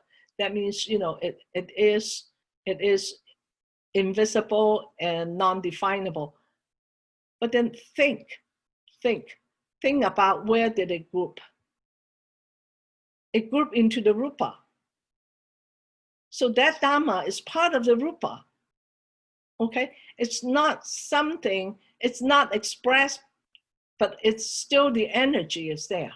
Okay, but here it says, but the Buddhagara idea, it's not that. It doesn't mean that. Okay, it's not the same thing. What I'm trying to point out is. So next one, it says, for the Puggalavadan, conventional reality may be substantially established. Okay, but they are inexplicable. So, but it's a separate entity. It's neither different from nor the same as the skandhas, like I just explained it. Okay, so the Puggalavadan reject logic that everything is either substantial or substantially established. They want to create something, a third entity, to answer the question, who is going through the samsara? Who is going to bear the effect? Okay, but then it comes down to the point that's so close, so very close to the non-Buddhist sect of a soul. And that is the main point that Vasubandhu is against. So let's see what Vasubandhu is saying. So Vasubandhu does not reject the view of the person exists, but in a different way. Like I said, it's a flow of a stream of the consciousness flowing. That one he accepts. So conventionally real person do ultimately exist by virtue of being a series of skandhas. That's the Vasubandhu's argument. Okay, if we're saying that this person is relying on the skandha to exist, so when this skandha comes no more, so it goes to the next, so it's a series of skandhas. It's not something that is hidden somewhere, but it's the director. So that's mainly what his argument.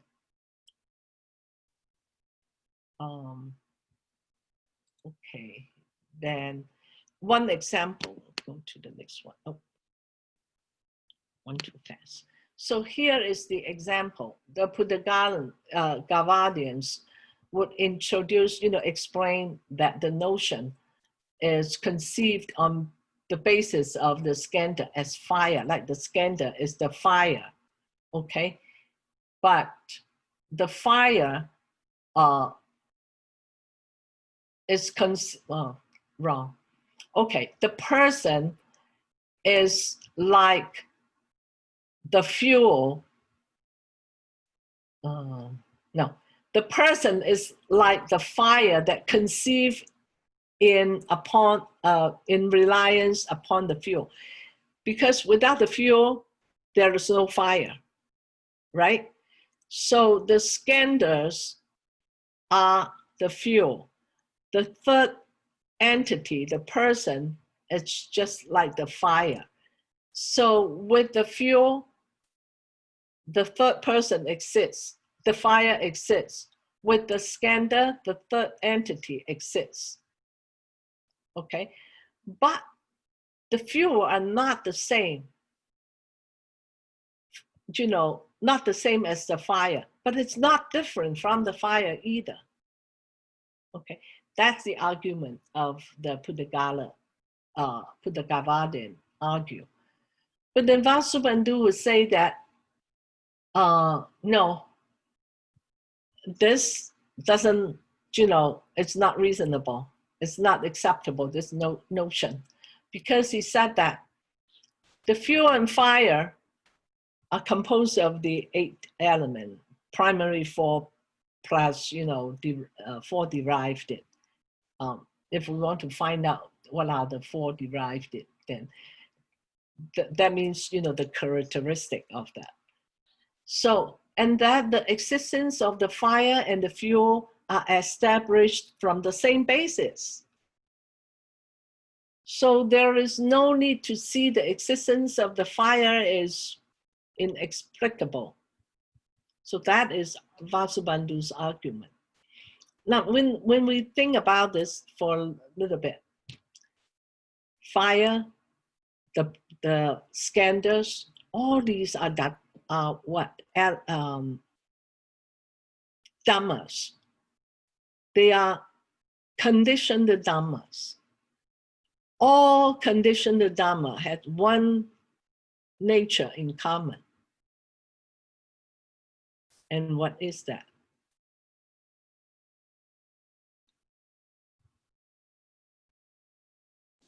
Interdependent.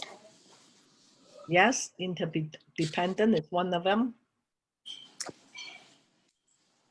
Impermanent. Okay, impermanent. Not substantial. So those are the intrinsic natures. They have one common ground, is they all have no intrinsic nature. Okay. So if you're saying that there is a person hidden in, but it's not the skandha, but it's hidden in the skandha, then, and you're saying that this format is ultimately existing, that means it has to have an intrinsic nature to be ultimately existing. Vasubandhu was talking about the process of life. This person, the Buddhagala, is talking about the substantial existing of life. Make sense? That is why Vasubandhu was like, refute this kind of idea. And then it goes on for the argument of how the person know then. Okay, so Vasubandhu was like, okay, you tell me how the person know, how the person perceive the object. Is if the person is an individual that perceive the object, or is it the consciousness of, which is one of the 5 skandhas that perceive the object. So if you're saying that it's the consciousness, then, what happened to this invisible person? Okay, then if you're saying that, okay, it's this person, then what are the function of this 6 consciousness? So in Abhidhamma, this is the way they tackle concepts. They argue back and forth, logically reasoning. This is the system of the Abhidhamma.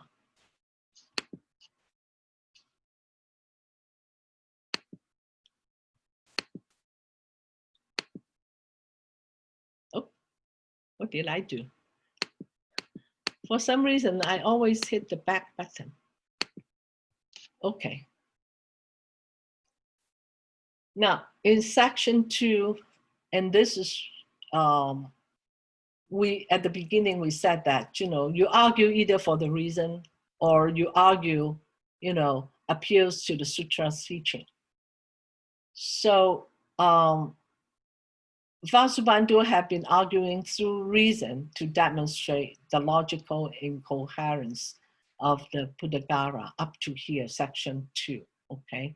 Then he moved to the sutra demonstration, which, you know, I didn't include that in because we have to understand that the way they argue, you know, what are the grounds they are arguing from. That is why, you know, I spend most of the time, instead of going to the chapter in very much detail, we have to find out what are the bases. How do they proceed? How do they compile all these, you know, correctors or how do they voice the different opinions?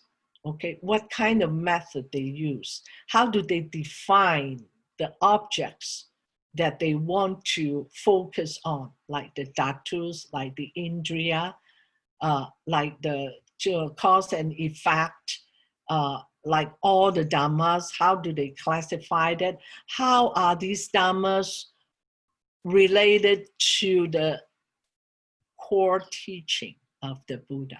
Appeal to sutra teaching. Okay, it has to connect to the Buddha's teaching. Cause and effect is talking about the 12 links of depending origination. Okay, listing out the dhammas, you know, it's going to teach us how do we classify or categorize in accordance to the Four Noble Truths. Understand which dhamma are conditionally arising. Are they contaminated? Are they conventional truths as compared to the liberation process? Are they cause and effect? How do we get to the final goal of liberation? What are the causes? By means of what? Those are the Four Noble Truths. Venerable Master Insun mentioned it one time, and I believe that I brought that up during, you know, previous classes.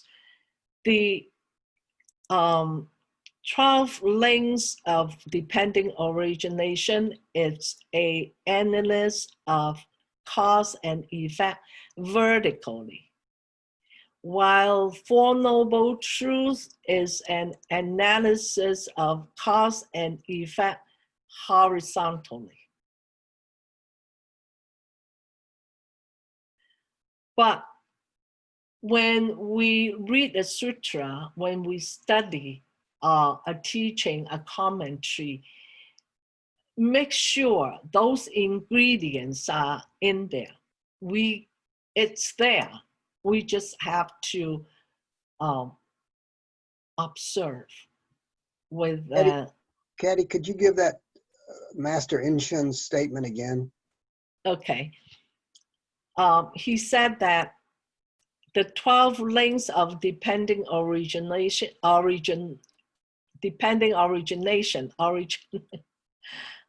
So that 12 links is an analysis of the cause effect vertically.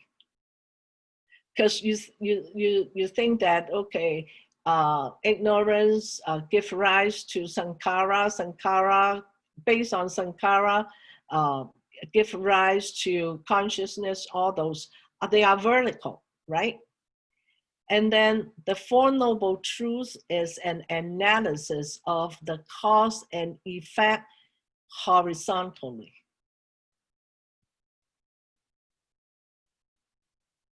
So those are the two things that he said about, you know, cause and effect in a very short and direct way, explaining the Buddha's teaching, two key teachings of the Buddha. Any question?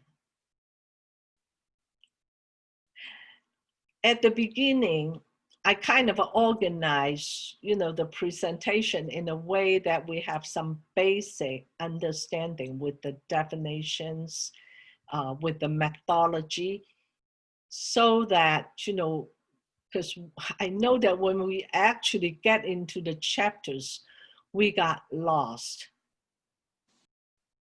Even with the chapter 1 about the dhatus, it gets into very, very detailed explanation of each dhatu.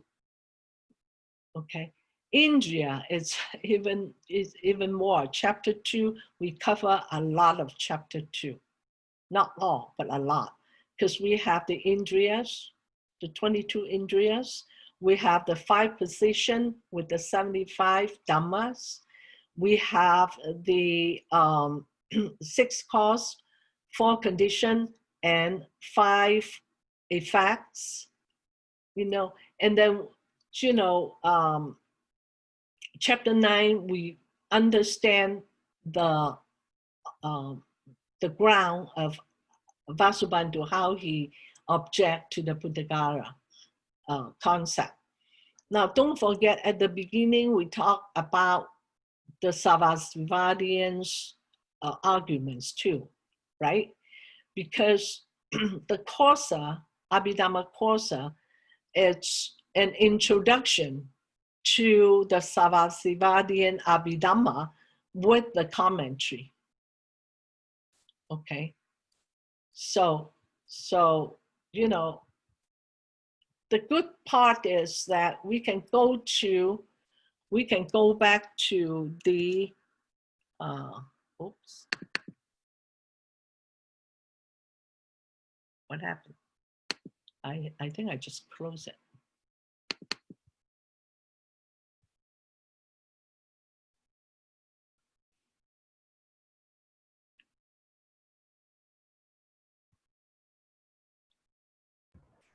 The file is open. Just go to the lower bar and click it. Okay, I see. Okay, first of all, let's understand, the definition, some backgrounds, and then how does it relate it to the Four Noble Truths? Then we can, go into the definition of the Dhamma, the Dhamma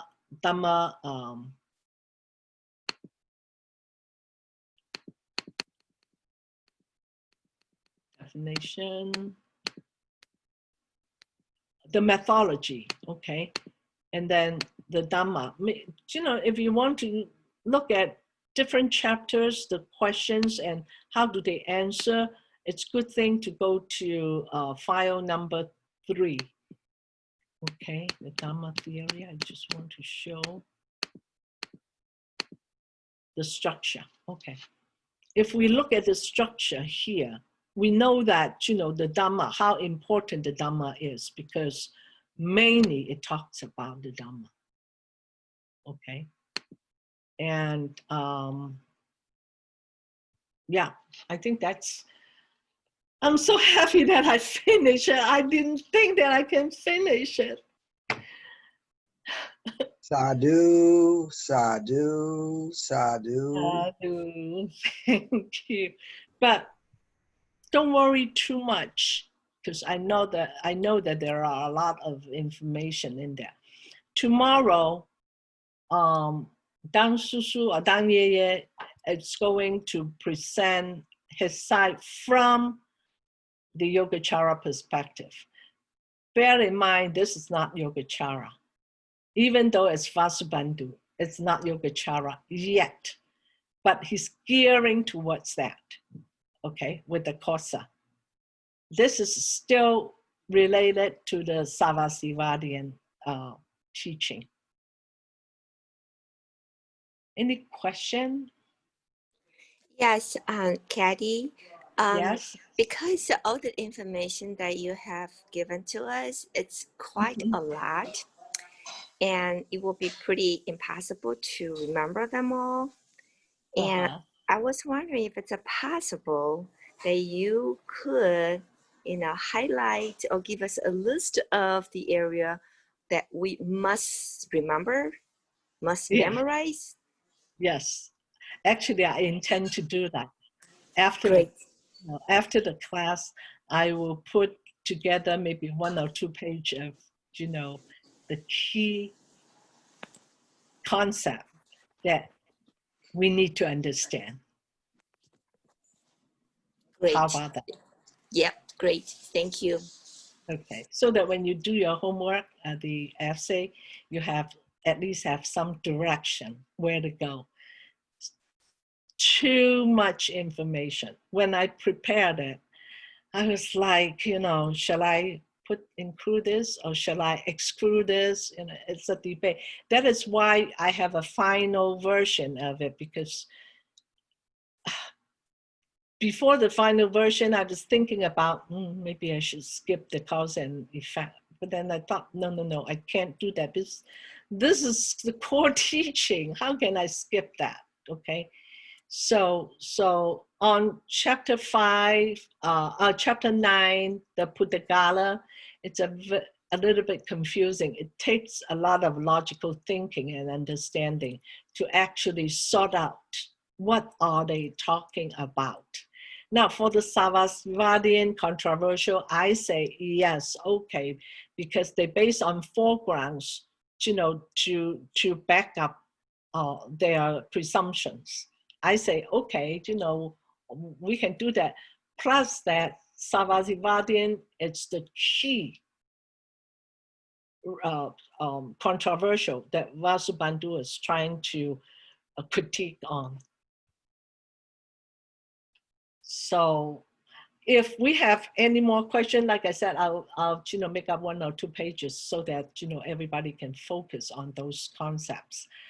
But then if we have any question, do not hesitate to Slack me, not slap, but Slack. To Slack me, email me, text me even, if you have any question.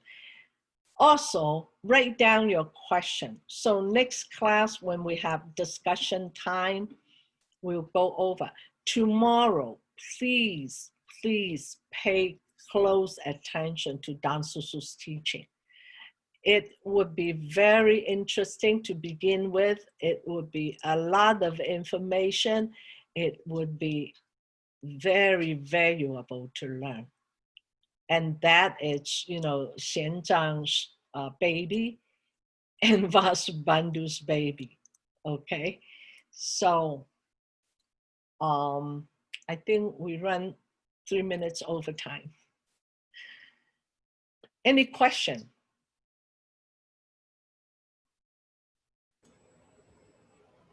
If not, then we'll call it a day, and then we'll rejoin tomorrow at 8:30.